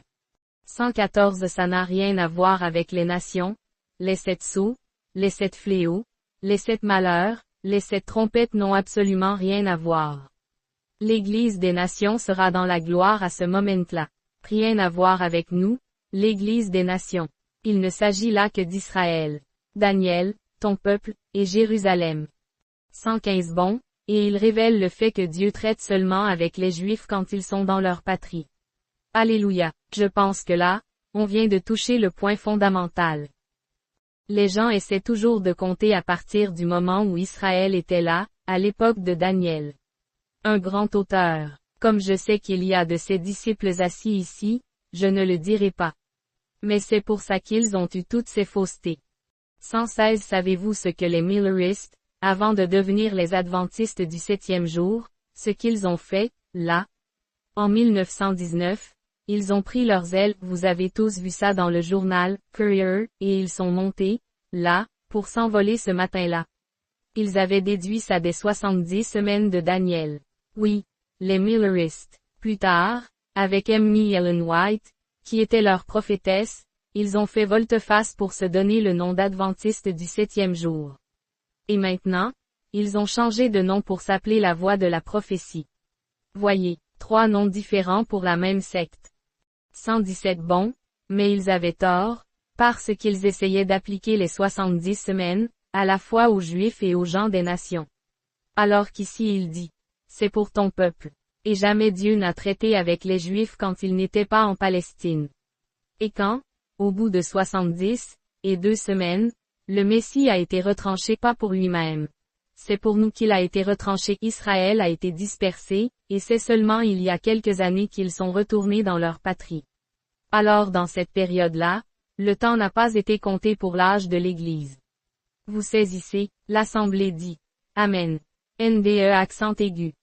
Ça ne peut pas être 1919. Je peux vous montrer qu'il s'est passé quelque chose en 1919, mais ça, c'est quand cet ange, quand le message du 3e ange s'est fait entendre et qu'un des malheurs a frappé. Exactement, mais ce n'était pas, c'est quand la guerre s'est terminée de façon mystérieuse. Nous verrons ça au chapitre 7 quand nous y arriverons, quand nous arriverons au chapitre 7. Vous m'avez tous entendu prêcher là-dessus, bien des fois, voyez-vous, sur le message de l'ange, quand il a dit, « Retenez les 4 vents de la terre, jusqu'à ce que nous ayons marqué du sceau les Juifs, les serviteurs. » Et alors, ils ont attendu pendant tout ce temps, jusqu'à ce que l'ère des nations soit complètement terminée. Ensuite, quand il entre en scène, c'est là qu'il scelle les Juifs, que les 144 000 reçoivent le Saint-Esprit. C'est là qu'on a les 144 000, scellés. Apocalypse 7. Vous l'avez lu. Et je vis une grande foule déjà dans le ciel, Jean l'a vu, de toute tribu, de toute langue et de toute nation. Et ils se tenaient devant Dieu avec des palmes dans leurs mains, et revêtus de robes blanches, et ils chantaient. Ils criaient. Alléluia, Amen. La gloire, la sagesse, l'honneur, la force et la puissance soient à notre Dieu, au siècle des siècles. Amen. 118 Jean ne pouvait pas comprendre, à ce moment-là. Mais il a regardé en arrière, et il a vu sur le mont Sinaï gloire 144 000 qui ne s'étaient pas souillés avec des femmes. Des Juifs, des femmes, des églises. Ils ne s'étaient joints à aucune organisation, luthériens, méthodistes, baptistes et presbytériens. Mais c'étaient les Juifs du début, les orthodoxes, qui avaient leur temple là-bas, où ils adoraient, sur le mont Sinaï. C'est eux les 144 000. Ça, c'est après. L'Église est déjà dans la gloire. Voyez. 119 Alors, Monsieur Smith avait tort, forcément. En effet, comment feriez-vous pour appliquer ça en 1919, faire sortir les 144 000? Ça, c'est un retour au russellisme. Voyez, ça, c'est un retour à la doctrine russelliste, d'après laquelle, Jésus est venu en 1914. Il a pris son Église en 1919. Et maintenant, il est un corps mystique qui parcourt la terre, pour ressusciter. Il va à la tombe de grand-maman et à la tombe de grand-papa pour les faire tous ressusciter, tous ceux qui étaient russellistes. C'est absurde. Ça n'a aucun sens vis-à-vis de la parole. Ça ne s'aligne pas. Non monsieur, pas du tout. 120 Mais Dieu a la vérité. C'est Dieu qui peut le révéler, situer tout cela, et nous montrer exactement ce qu'il en est. Voyez, je crois qu'il va le faire. Moi, je ne sais pas ce qu'il en est. Je vous dis la vérité. Moi, je ne sais pas, seulement je mets ma foi en lui qu'il va le faire. 121 Alors, vous voyez, Jamais Dieu n'a traité avec les Juifs. Je veux que vous reteniez bien Satan qu'Israël. 122 C'est là que j'essayais de dire à ce frère, qui est assis ici, qui parle d'aller en Israël. Tenez-vous loin d'Israël. Tenez-vous loin de là, vous tous qui parlez d'aller convertir les Juifs. Avant que ce message soit terminé, vous verrez que c'est ainsi dit le Seigneur, par la parole et aussi par l'Esprit. Israël sera converti, toute la nation en une nuit. La Bible le dit, mais l'Évangile n'est même pas pour eux. Il y a quelques renégats qui sont en dehors, et ainsi de suite, comme ça, qui entrent, qui sont en dehors du corps principal des Juifs, qui entrent et reçoivent le salut. C'est vrai, je crois ça de tout mon cœur. Mais, souvenez-vous, tant qu'Israël est en dehors de son pays, ils ne peuvent pas être sauvés. Maintenant ils retournent, et ils seront sauvés, toute la nation au complet, en un jour. La Bible le dit, un jour ramènera entièrement, ramènera tout Israël à Dieu. Quelque chose de tellement puissant va arriver en Israël un de ces jours, que ça va ébranler la nation tout entière. Même le prophète s'est écrié, il a dit, tu as fait cela en un jour. En un jour, ils verront. Quelque chose de puissant arrivera. 123 À mon avis, ce sera un prophète puissant, qui paraîtra et qui se tiendra devant Israël, pour leur prouver que le Messie est toujours vivant, que ce Messie qu'ils ont rejeté est. 124 Maintenant ils lisent cette petite Bible, là, la Bible d'Israël. Ils la lisent de droite à gauche, c'est leur manière de lire. Vous savez comment la langue juive s'écrit. Alors, quand ils la lisent, et ils lisent cela, Louis Petrus leur a envoyé 1 million de Bibles. Ils ont dit, si ce Jésus, c'était ces Juifs qui avaient été ramenés d'Iran, de par là, ils n'avaient jamais entendu parler d'un Messie. Et, au moment où ils allaient retourner dans leur patrie, eh bien, ils ne voulaient pas monter en avion. Ils en étaient encore à labourer avec les anciennes charrues. Vous avez lu ça? C'était dans le magazine Look. Combien ont lu les articles, dans Look et dans Time? Mais oui, bien sûr. Voyez, ils ne voulaient pas monter là-dedans. Ce vieux rabbin s'est tenu là, et il a dit, souvenez-vous, notre prophète a dit que nous allions retourner dans notre patrie sur les ailes d'un aigle. Alléluia. Les nations se disloquent, Israël se réveille, les signes que la Bible a prédits. Les jours des nations sont comptés, ils sont remplis d'effroi. Retournez, ô dispersés, vers les vôtres. 125 Vous feriez mieux de vous réveiller. Vous l'avez entendu, et entendu, et entendu, mais, un de ces jours, ce sera pour la dernière fois. Israël retourne dans sa patrie. Le jour où Dieu décidera qu'Israël est une nation, ce jour-là, il n'y aura plus un seul non-juif de sauvé. 126 Je vais le prouver par les 70 semaines, si seulement je peux trouver ces jours. Je vais aller chercher les calendriers astronomiques, le julien, l'astronomique, le romain, tous les calendriers. Il y a plus, quelque part. Il y a quelque chose. Dieu le sait, et il peut le révéler. Voyez, je sais que, dans le calendrier julien, il y a 365 jours et quart dans une année. Alors, il y a plein de confusion là-dedans, mais il y a une vérité quelque part. 127 Je vois tant d'églises, tant d'organisations, tant de gens qui prennent telle direction, les uns, c'est, je vous salue, Marie, et les autres, ils adorent ceci, cela et autre chose. Il faut qu'il y ait une vérité quelque part. Il faut qu'il y ait un Dieu quelque part. Il faut qu'il y ait un message quelque part. Je vois s'élever des faux prophètes, qui imitent le discernement, et toutes sortes d'autres choses qui se passent. Il faut qu'il y en ait un vrai quelque part, qui ait servi de modèle à cette imitation. 128 Je vois des gens qui entrent dans la chair, qui crient et qui s'emballent, pour ensuite ressortir et vivre n'importe comment. Il faut qu'il y ait un Saint-Esprit authentique quelque part. Je vois des gens qui se donnent des airs religieux, et tout, et qui essaient d'être pieux. Je sais qu'il y a un Dieu authentique quelque part. Il y a un esprit authentique quelque part, parce que cette espèce d'hypocrite, cette espèce de contrefaçon, c'en est une imitation. Il faut qu'il y ait quelque chose de véritable. Un homme, un peuple, une église, un Dieu. Il faut qu'il y ait quelque chose de vrai quelque part, parce que ceux-là n'en sont que des imitations. Il y a quelque chose de vrai quelque part. 129 J'ai parlé à cette Église, au sujet de vos dons. Frère Branham donne 4 coups sur la chair. NDE accent aigu. Faites attention à vos dons, gardez-les conformes à la Bible. N'acceptez pas un substitut, alors que les cieux sont remplis des vrais dons. Tenons-nous-en aux vrais, prenons les vrais, ou n'en prenons pas du tout. Amen. 130 Bon, donc, finalement, c'est un fait que Dieu traite avec Israël seulement quand elle est dans sa patrie. Prenons, par exemple, quand Abraham a quitté sa patrie pour aller en Égypte, qu'est-ce qui est arrivé? Il s'est éloigné de la volonté de Dieu, et il n'a plus été béni, tant qu'il n'est pas retourné dans sa patrie. Dieu n'a plus traité avec lui, pas une seule vision, ni rien d'autre, tant qu'il n'est pas retourné dans sa patrie.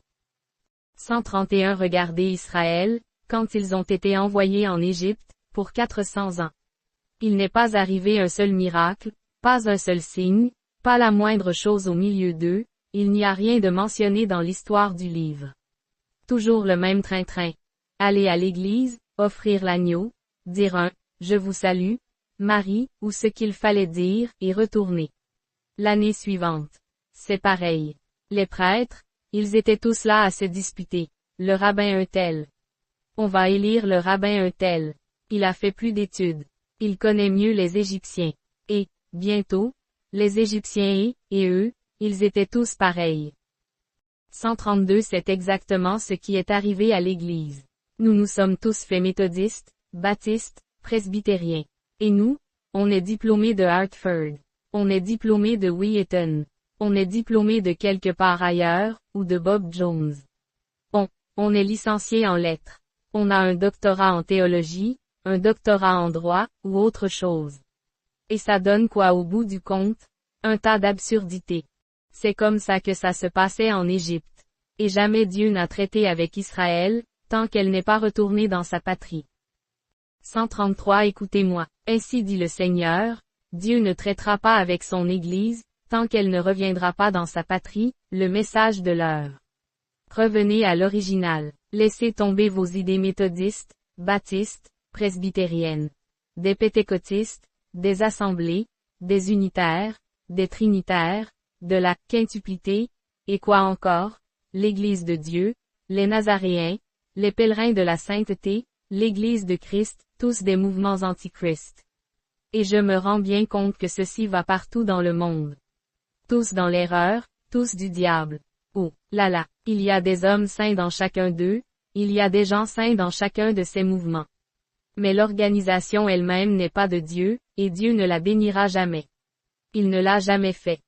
134 Je demande à tout historien, vous qui entendrez cette bande, de m'écrire pour me citer une seule fois où l'Église s'est organisée et où Dieu ne l'ait pas mise au rencard pour ne plus jamais traiter avec elle.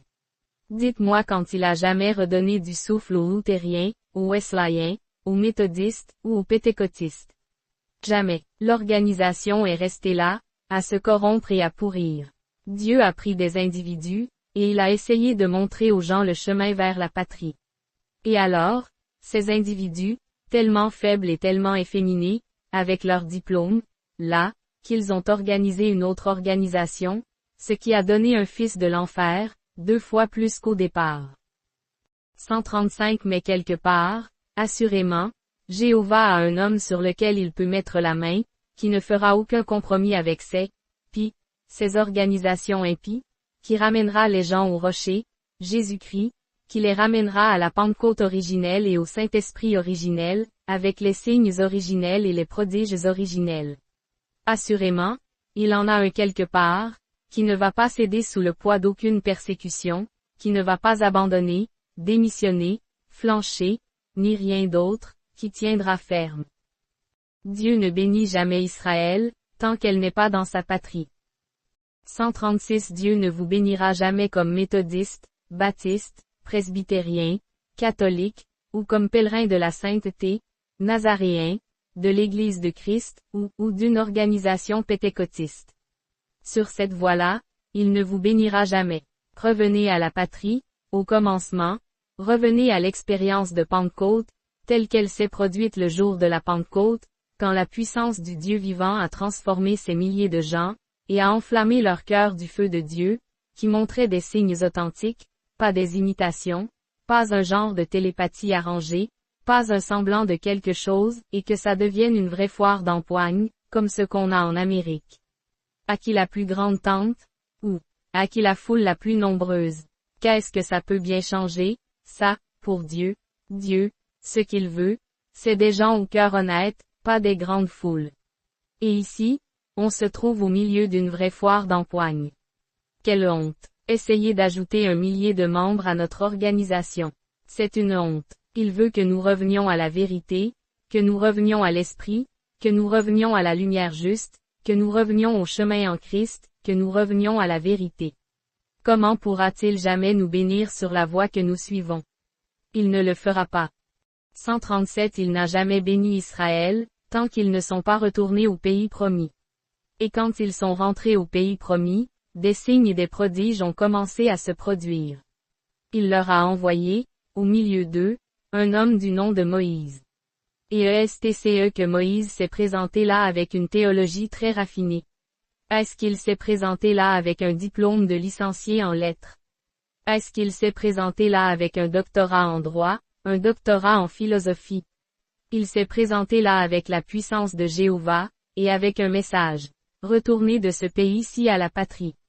Retournez, ô dispersés, vers les vôtres. Amen.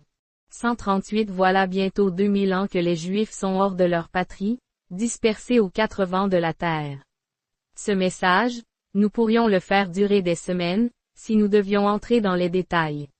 Nous pourrions remonter l'histoire d'Israël, et montrer qu'elle a été dispersée par l'Empire romain après avoir rejeté le Messie, qu'elle a été dispersée dans toutes les nations qu'il y a sous le ciel. Nous pourrions remonter jusqu'à Jacob, Israël, dans Genèse 44 et 45, et montrer comment, à l'époque, il a béni les patriarches et leur a dit exactement quelle serait leur situation dans les derniers jours. Et je peux vous montrer exactement chaque nation d'Israël, chaque tribu d'Israël, placée dans les nations, exactement là où il avait été dit qu'elle serait. Et nous y voilà aujourd'hui. 139 Le Juif que nous connaissons, ce n'est pas le vrai Juif. Le vrai Juif, c'est ce véritable orthodoxe qui ne s'est pas souillé avec les choses du monde, qui n'est pas sorti se joindre à d'autres églises. Ce sont eux qui retournent là-bas, qui vivent de fromage et de pain, à flanc de colline, car ils n'ont pas le droit d'entrer dans la vieille ville. Ils ont dû se construire une ville de ce côté-ci, dans un no man's land, avec des mitraillettes pointées des deux côtés. Mais elle a commencé à pousser ses bourgeons. Amen et amen, le temps est proche. 140 Ismaël et Isaac sont encore là, à se disputer le terrain, mais il appartient à Israël. S'il vous arrive d'aller dans la nouvelle Jérusalem, on ne vous laissera pas passer dans la vieille Jérusalem. Vous devrez d'abord aller là-bas, pour qu'ils vous expliquent tout ça, les Arabes, et après, ils vous font passer de l'autre côté. Ça, ce sont les enfants d'Ismaël. Mais attendez, il viendra un temps où les enfants de Dieu la reprendront. C'est exact. Jérusalem sera reconstruite. Le sacrifice perpétuel sera établi. Et l'Antichrist fera une alliance pour les 7 dernières semaines. Et, au milieu, il rompra cette alliance, il les fera tous passer au catholicisme. C'est comme ça que l'abomination se répandra partout, et alors la fin viendra. 141 Regardez bien, 70 semaines. Oui, il y a bientôt 2000 ans qu'ils sont loin. Or, ils se sont fait chasser. Ces gens-là sont comme du temps de Pharaon, quand son cœur a été endurci. Il a dû endurcir le cœur de Hitler. Des millions d'entre eux sont morts. Voyez cet Eichmann, qui est coupable d'avoir tué 6 millions de Juifs.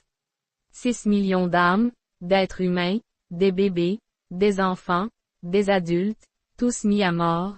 Eichmann, un seul homme. Regardez la Russie, comment on les a chassés de là. Partout ils ont été chassés. Ils ont été une nation méprisée. 142 Mais, parce qu'ils aiment leur argent, ils sont revenus. Mais il y a cette petite minorité qui, elle, retourne en Palestine. Amen, frères, quand vous la voyez commencer à retourner dans sa patrie. 143 Maintenant, il y en a assez là-bas pour en faire à peu près 144 000. Et qu'est-ce qui arrive? Ils vont reconnaître leur Joseph. Ne vous en faites pas. Oui monsieur, et ils sont tous là-bas à attendre que ça arrive. Et à l'heure même où 144 les nations les ont reconnus comme nation l'année dernière. Quand ça se produira, la fin sera proche, ce sera le départ de l'Église des nations. Alors, d'une minute à l'autre, Dieu pourrait dire, Israël est mon peuple.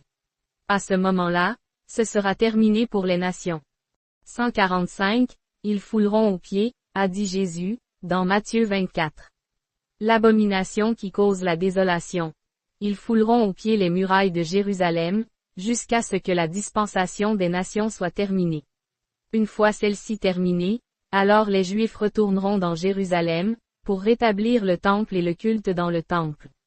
Nous verrons tout ça dans les messages à venir, les 70 semaines, les 6 buts de cela. Maintenant je vais le lire avant de terminer, parce qu'ensuite ce sera à peu près le moment de rentrer chez nous, pour revenir ce soir à 7h-19h. 146 d'abord, si vous le notez, pour faire cesser les transgressions. Daniel, chapitre 9, verset 24. Pour faire cesser les transgressions, 1. Pour mettre fin au péché, 2. Pour expier l'iniquité, 3. Pour amener la justice éternelle, 4. Pour sceller la vision et la prophétie, 5. Pour oindre le sein des saints, 6. C'est de ça que nous parlerons ce soir. Dieu, qui accomplit. 147 Attendez, je vais reprendre, pour que vous le saisissiez. Premièrement, faire cesser les transgressions. Deuxièmement, mettre fin au péché. Troisièmement, expier l'iniquité. Quatrièmement, amener la justice éternelle. Cinquièmement, sceller la vision et la prophétie. Sixièmement, oindre le sein des saints. Maintenant, je vais vous le lire dans la Bible. C'est au verset 24. 7. Semaines ont été fixées sur ton peuple, les Juifs, et sur ta ville sainte, Israël, les Juifs, Jérusalem pour faire cesser les transgressions, 1 pour mettre fin au péché, 2 pour expier l'iniquité, 3 pour amener la justice éternelle, 4 pour sceller la vision, 5 la vision et la prophétie et pour oindre le sein des saints, 6. 148 Voilà exactement ce qu'il est venu lui annoncer, ce qui arriverait, après quoi ce serait la fin. 149 Bon, ce soir, nous allons trouver ce que sont ces choses, et voir combien nous en sommes proches. Et puis dimanche prochain, nous allons voir ces repères dans le temps et déterminer exactement où nous en sommes. Je l'aime. 150 Israël, qui retourne dans sa patrie, Israël. Permettez-moi juste de dire ceci maintenant, pendant que je pense que ce n'est plus enregistré. Permettez-moi de dire ceci. À l'heure même où Israël est devenu une nation. La raison pour laquelle j'ai toujours cru, je le dis devant mon auditoire, ici, qu'il y avait quelque chose, que j'allais avoir un rôle à jouer, avant de mourir, pour ramener Israël au Seigneur. C'est qu'à l'heure même, d'après la charte panaméricaine, où Israël a été déclaré une nation, pour la première fois depuis qu'ils avaient été dispersés il y a 2000 ans, qu'ils n'étaient plus un peuple, c'est exactement à cette heure-là, précisément à cette heure, que l'ange du Seigneur m'a rencontré là-bas, et qu'il m'a envoyé vers, avec l'Évangile. Exactement en même temps. Le 7 mai 1946. 151 Et, aussi, une autre chose qui me fait savoir ça. C'est qu'il ramène le cœur des enfants aux pères, et le cœur des pères aux enfants, le message. Remarquez, Malachie 4 pas 3 4. 152 Autre chose. Quand mon fils Billy, moi et frère R.N. Baxter, nous étions en route pour la Palestine, après que nous avons rencontré les Juifs chez frère Argan Bright, et qu'ils ont vu la réunion. C'est Louis Petrus qui avait envoyé les Bibles là-bas. Et il a dit, ces Juifs sont venus lui dire, si vous convoquez un groupe des chefs d'Israël, je ne parle pas de ces nouveaux rabbins avec tout leur cérémonial, mais si vous rassemblez les vrais chefs israélites. Nous avons lu le Nouveau Testament, et nous savons que, quand le Messie viendra, il nous dira ces choses, comme la femme en Samarie. Nous savons que Moïse a dit que notre Messie serait un prophète. Et quand vous pourrez leur dire, et leur montrer, par l'Écriture, et c'est ce que nous allons voir dans le message de ce soir, qu'ils devaient être aveuglés et que leur cœur devait être retranché pour permettre à la période des nations de venir, pour qu'on ait un temps d'expiation pour les nations. et que leurs cœurs ont été endurcis, exactement comme au temps de Joseph, et ainsi de suite. Et qu'ensuite, vous faites venir ces Juifs quelque part, et que vous appelez ces hommes-là dans l'auditoire, comme vous le faites ici avec les gens des nations, par cette inspiration de l'Esprit. En effet, ils ont dit, si ce Jésus, s'il est le Messie, et que vos paroles sont vraies, alors il n'est pas mort, il est vivant. Et s'il est vivant, il a promis d'être dans les ses serviteurs, ses disciples. Et si nous pouvons le voir accomplir le signe du prophète, alors nous croirons qu'il est le Messie. Comme c'est parfait, c'est tout à fait exact. Qu'est-ce que ça ferait, alors? Une nation naîtrait en un jour, parmi les chefs. Chacun d'entre eux dirait, nous le savons. Une fois que ce rabbin dit ça, c'est réglé. Une nation naîtrait en un jour. Israël naîtrait en un jour. 153 J'étais en route pour y aller, j'étais au Caire, en Égypte, mon billet à la main, 15 ou 20 minutes avant l'appel. Ils allaient faire l'appel. Je me suis approché pour regarder un petit objet en ébène avec, un petit éléphant d'ébène avec des défenses en ivoire. J'allais l'envoyer à un médecin de mes amis, le Dr Sam Adair, comme presse-papier. Je regardais ça, et quelque chose m'a dit. Ce n'est pas encore l'heure. Reste en dehors de la Palestine. 154 Alors, je me suis dit. C'est juste moi qui ai pensé ça. Et j'ai continué mon chemin. Quelque chose m'a dit. Ce n'est pas l'heure. 155 Je me suis retiré derrière le hangar. J'ai levé la tête vers Dieu. J'ai dit. Ô Dieu, est-ce toi qui me parlais? 156 Il a dit. Ce n'est pas l'heure. Reste en dehors de la Palestine. Ce n'est pas le moment maintenant. Alors j'ai pris mon billet et je l'ai échangé, et, de là-bas, je suis allé à Rome, pour revenir à Lisbonne, au Portugal, et de là rentrer aux États-Unis. 157 Ce n'était pas encore l'heure. L'iniquité des nations n'est pas encore à son comble, jusqu'au rebord de la coupe. Mais un jour ça viendra, et Dieu enverra quelqu'un là-bas, un prophète, et il le leur prouvera. J'espère que Dieu va le susciter sans tarder, qui qu'il soit, qu'il va le susciter rapidement. Je crois que ça doit venir.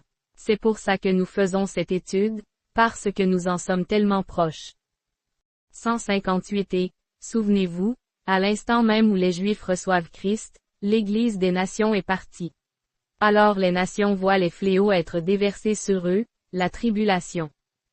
159 Et dire que des hommes, d'éminents docteurs, enseignent, et avec la Bible devant eux, qu'ils déclarent que l'Église passe par la période de la tribulation, alors qu'il n'y a pas un seul passage de la Bible qui le dise. Ils n'ont rien pour s'appuyer. 160 Il n'y a pas longtemps, un homme m'a dit, « Oh, Sir M.C. Ferson enseignait que l'Église allait passer par la tribulation, parce que nous serons des lumières qui brilleront pendant cette période-là. Ce sera Israël à ce moment-là, pas les nations.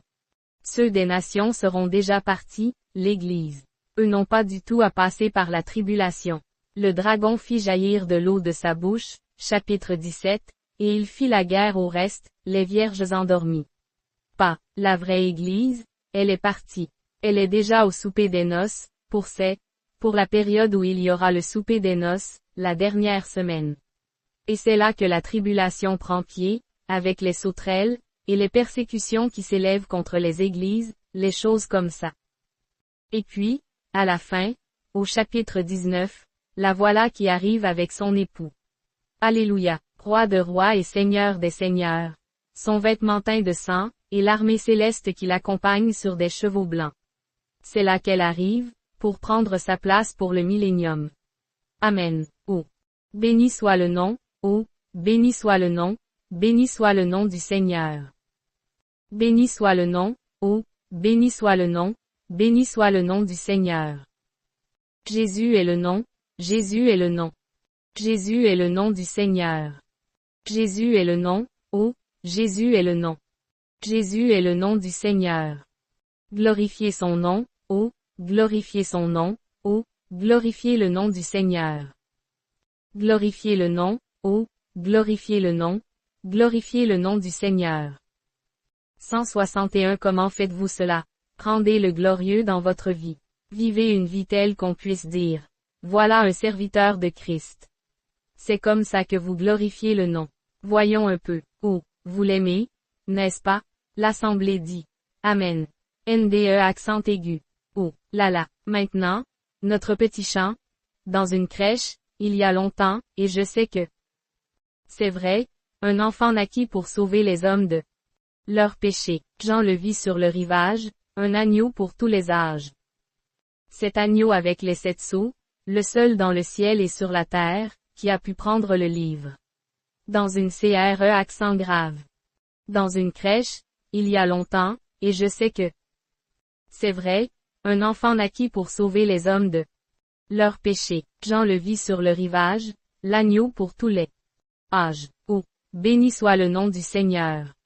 Oh, béni soit le nom, oh, béni soit le nom, béni soit le nom du Seigneur. Béni soit le nom, béni soit le nom, béni soit le nom du Seigneur. 162 J'aime adorer. Pas vous, l'assemblée dit. Amen. NDE accent aigu. Or, nous ne venons pas à l'église rien que pour entendre une prédication. Ça va avec. Mais nous venons à l'église pour adorer, adorer en esprit et en vérité. Vous avez entendu la vérité, c'est la parole. Voyez, maintenant, adorer, c'est lui exprimer vos sentiments. Voyez. Oh, j'aime l'homme de Galilée. Donne-nous la note pour ça. Oui monsieur, est-ce que tu le connais, Teddy? J'ai oublié, là. Voyons un peu, voyons un peu. Oh, j'aime l'homme de Galilée, car son amour pour moi est infini. C'est lui qui m'a pardonné, baptisé de son esprit. Oh, j'aime l'homme de Galilée. Un jour dans le temple le publicain alla prier, il cria. Ô Seigneur, aie pitié de moi. Il fut pardonné de tout péché, une paix profonde s'installa. Il dit, venez voir cet homme de Galilée. Oh, j'aime l'homme de Galilée, car son amour pour moi est infini. C'est lui qui m'a pardonné, baptisé de son esprit. Oh, j'aime l'homme de Galilée. Le paralytique marcha, et le muet parla. Sur la mer la parole fut prononcée avec amour. L'aveugle reçut la vue, je sais que ce ne pouvait être que la puissance de cet homme de Galilée.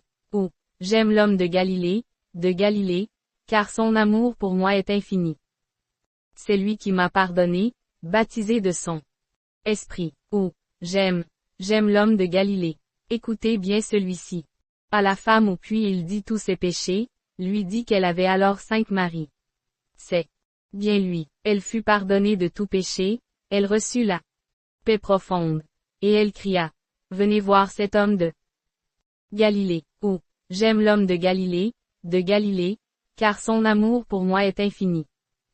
C'est lui qui m'a pardonné, baptisé de son esprit. Oh, j'aime l'homme de Galilée. Je l'aime, pas vous, l'assemblée dit. Amen. NDE accent aigu. De tout mon cœur. Pas vous, amen. N'est-il pas merveilleux, amen. Oh, merveilleux, merveilleux, Jésus est pour moi. Qu'est-ce qu'il est? Conseiller, tout-puissant, prince de la paix. Oh, il me sauve, il me garde à lui pour jamais. Merveilleux est mon sauveur, mon Dieu, mon roi. Courbons la tête, maintenant, et méditons là-dessus. J'étais perdu, je suis sauvé, plus aucune condamnation. Les nations se disloquent, qu'importe. En Jésus je suis libre, j'ai un plein salut. Il me sauve, il me garde loin de tout péché. Merveilleux est mon sauveur, gloire à son nom. Oh, merveilleux, merveilleux, Jésus est pour moi. Conseiller, tout-puissant, prince de la paix. Il me sauve, il me garde à lui pour jamais. Merveilleux est mon sauveur, mon Dieu, mon roi. Oh, pensez-y. J'étais perdu, je suis sauvé, plus aucune condamnation. En Jésus je suis libre, j'ai un plein salut. Il me sauve, qu'est-ce qu'il fait? Il me garde loin de tout péché, au-dessus de tout ça. Merveilleux est mon sauveur, gloire à son nom. Tous ensemble maintenant. Oh, merveilleux, merveilleux, Jésus est pour moi. Conseiller, tout-puissant, prince de la paix. Oh, il me sauve, il me garde à lui pour jamais. Merveilleux est mon sauveur, mon Dieu, mon roi. Oh, comme j'aime Jésus. Gloire. Oh, comme j'aime. Quelle joie d'être sauvé, quelle joie d'attendre sa venue. Oh, comme j'aime Jésus. Parce qu'il m'a aimé le premier. Maintenant, les mains levées, si nous sommes vraiment sincères. Je ne puis l'abandonner, je ne puis l'abandonner, je ne puis l'abandonner, parce qu'il m'a aimé le premier. 163 L'aimez-vous? L'Assemblée dit, oui. NDE accent aigu. Alors, vous devez vous aimer les uns les autres. En effet, si vous ne pouvez pas aimer ceux que vous pouvez voir, ici, alors comment pouvez-vous l'aimer, lui, que vous n'avez pas vu? Serrons-nous la main les uns les autres, disons. Oh, comme j'aime Jésus. Oh, comme j'aime Jésus. Oh, comme j'aime Jésus.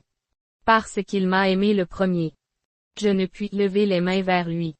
Maintenant, c'est ça, l'abandonner, je ne puis l'abandonner. Je ne puis l'abandonner. Parce qu'il m'a aimé le premier. 164 Pensez seulement. Il nous a fait connaître cette grande révélation. Nous l'aimons, n'est-ce pas?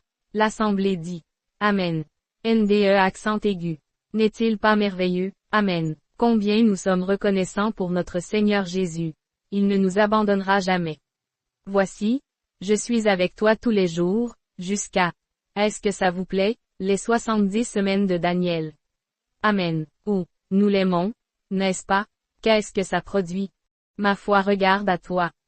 Toi, agneau du calvaire. Sauveur. Adorez-le simplement, dans votre cœur. Écoute ma prière. Efface mes péchés. Que je sois dès ce jour entier à toi. Et dans ce labyrinthe nous y sommes tous entourés de malheur, oui, Seigneur. Oh, sois mon guide. Guide-moi jusqu'au bout. Seigneur, oh, disperse ces ténèbres. Viens essuyer mes larmes. Que jamais loin de toi. Je ne m'égare. Frère Branham Fredon, ma foi regarde à toi. NDE accent aigu. Donne à mon pauvre cœur un nouveau zèle. Disperse ces ténèbres. Viens essuyer mes larmes. Que je sois tout à toi. Dès aujourd'hui. 165 Ô Jésus, nous voyons que nous approchons de quelque chose. Le prophète Ésaïe en a parlé. Jérémie en a parlé. Daniel a regardé, et il a vu ce qu'ils avaient dit. Ça a remué son cœur, et il a tourné sa face vers le ciel. Il a jeûné, il a pris le sac et la cendre. Il voulait entendre, pour pouvoir avertir les gens. 166 Seigneur, nous aussi, nous voyons par les livres, par ton livre, le livre d'Ésaïe, le livre de Jérémie, le livre de Jacques, de Jean, de Luc, de Marc, de Matthieu, le livre de l'Apocalypse, par tous tes livres, que nous sommes près de la fin. Et nous avons tourné notre face vers le ciel, dans la prière et les supplications, pour voir en quel temps nous vivons, Seigneur. Nous voyons le jour commencer à poindre. Alors, Seigneur, nous venons à toi. Notre foi regarde à toi en ce moment. Nous mettons de côté tout fardeau, tout péché, toute parcelle d'incrédulité qui nous envelopperait si facilement, et nous courons maintenant vers le but de la vocation céleste, car nous savons que notre temps est limité. 167 Bénis les gens qui sont ici, Seigneur. Ils t'aiment, ils sont à toi, ils sont sortis, c'est toi qui donnes la révélation. Nous te prions de nous accorder ces choses, alors que nous nous attendons à toi. 168 Donne-nous un bon après-midi d'étude, Seigneur. Donne-nous de comprendre. Ramène-nous frais et dispos ce soir. Seigneur, oigne-moi cet après-midi, oh, alors que j'étudierai, Seigneur, les 6 raisons de la visite de Gabriel. Si Gabriel est venu faire une visite et qu'il a donné 6 sens à cela, Seigneur, nous devons savoir ce qu'il en est. Nous étudions les livres, et nous savons que nous en sommes proches. C'est pourquoi nous te prions de nous le révéler ce soir. 169 Dimanche prochain, Seigneur, ô Dieu, si tu séjours, mets choses à leur place. Je ne sais pas comment le faire, mais toi, tu peux nous conduire tout droit au temps juste. Accorde-le, Père. Nous comptons sur toi. Nous nous aimons les uns les autres, et le sang de Jésus-Christ, le Fils de Dieu, nous a lavés de tout péché. Nous comptons sur toi maintenant. Aide-nous, alors que nous nous attendons à toi, Père, par Jésus notre Seigneur. Les instructions de Gabriel à Daniel. Gabriel's instructions to Daniel, le dimanche matin 30 juillet 1961.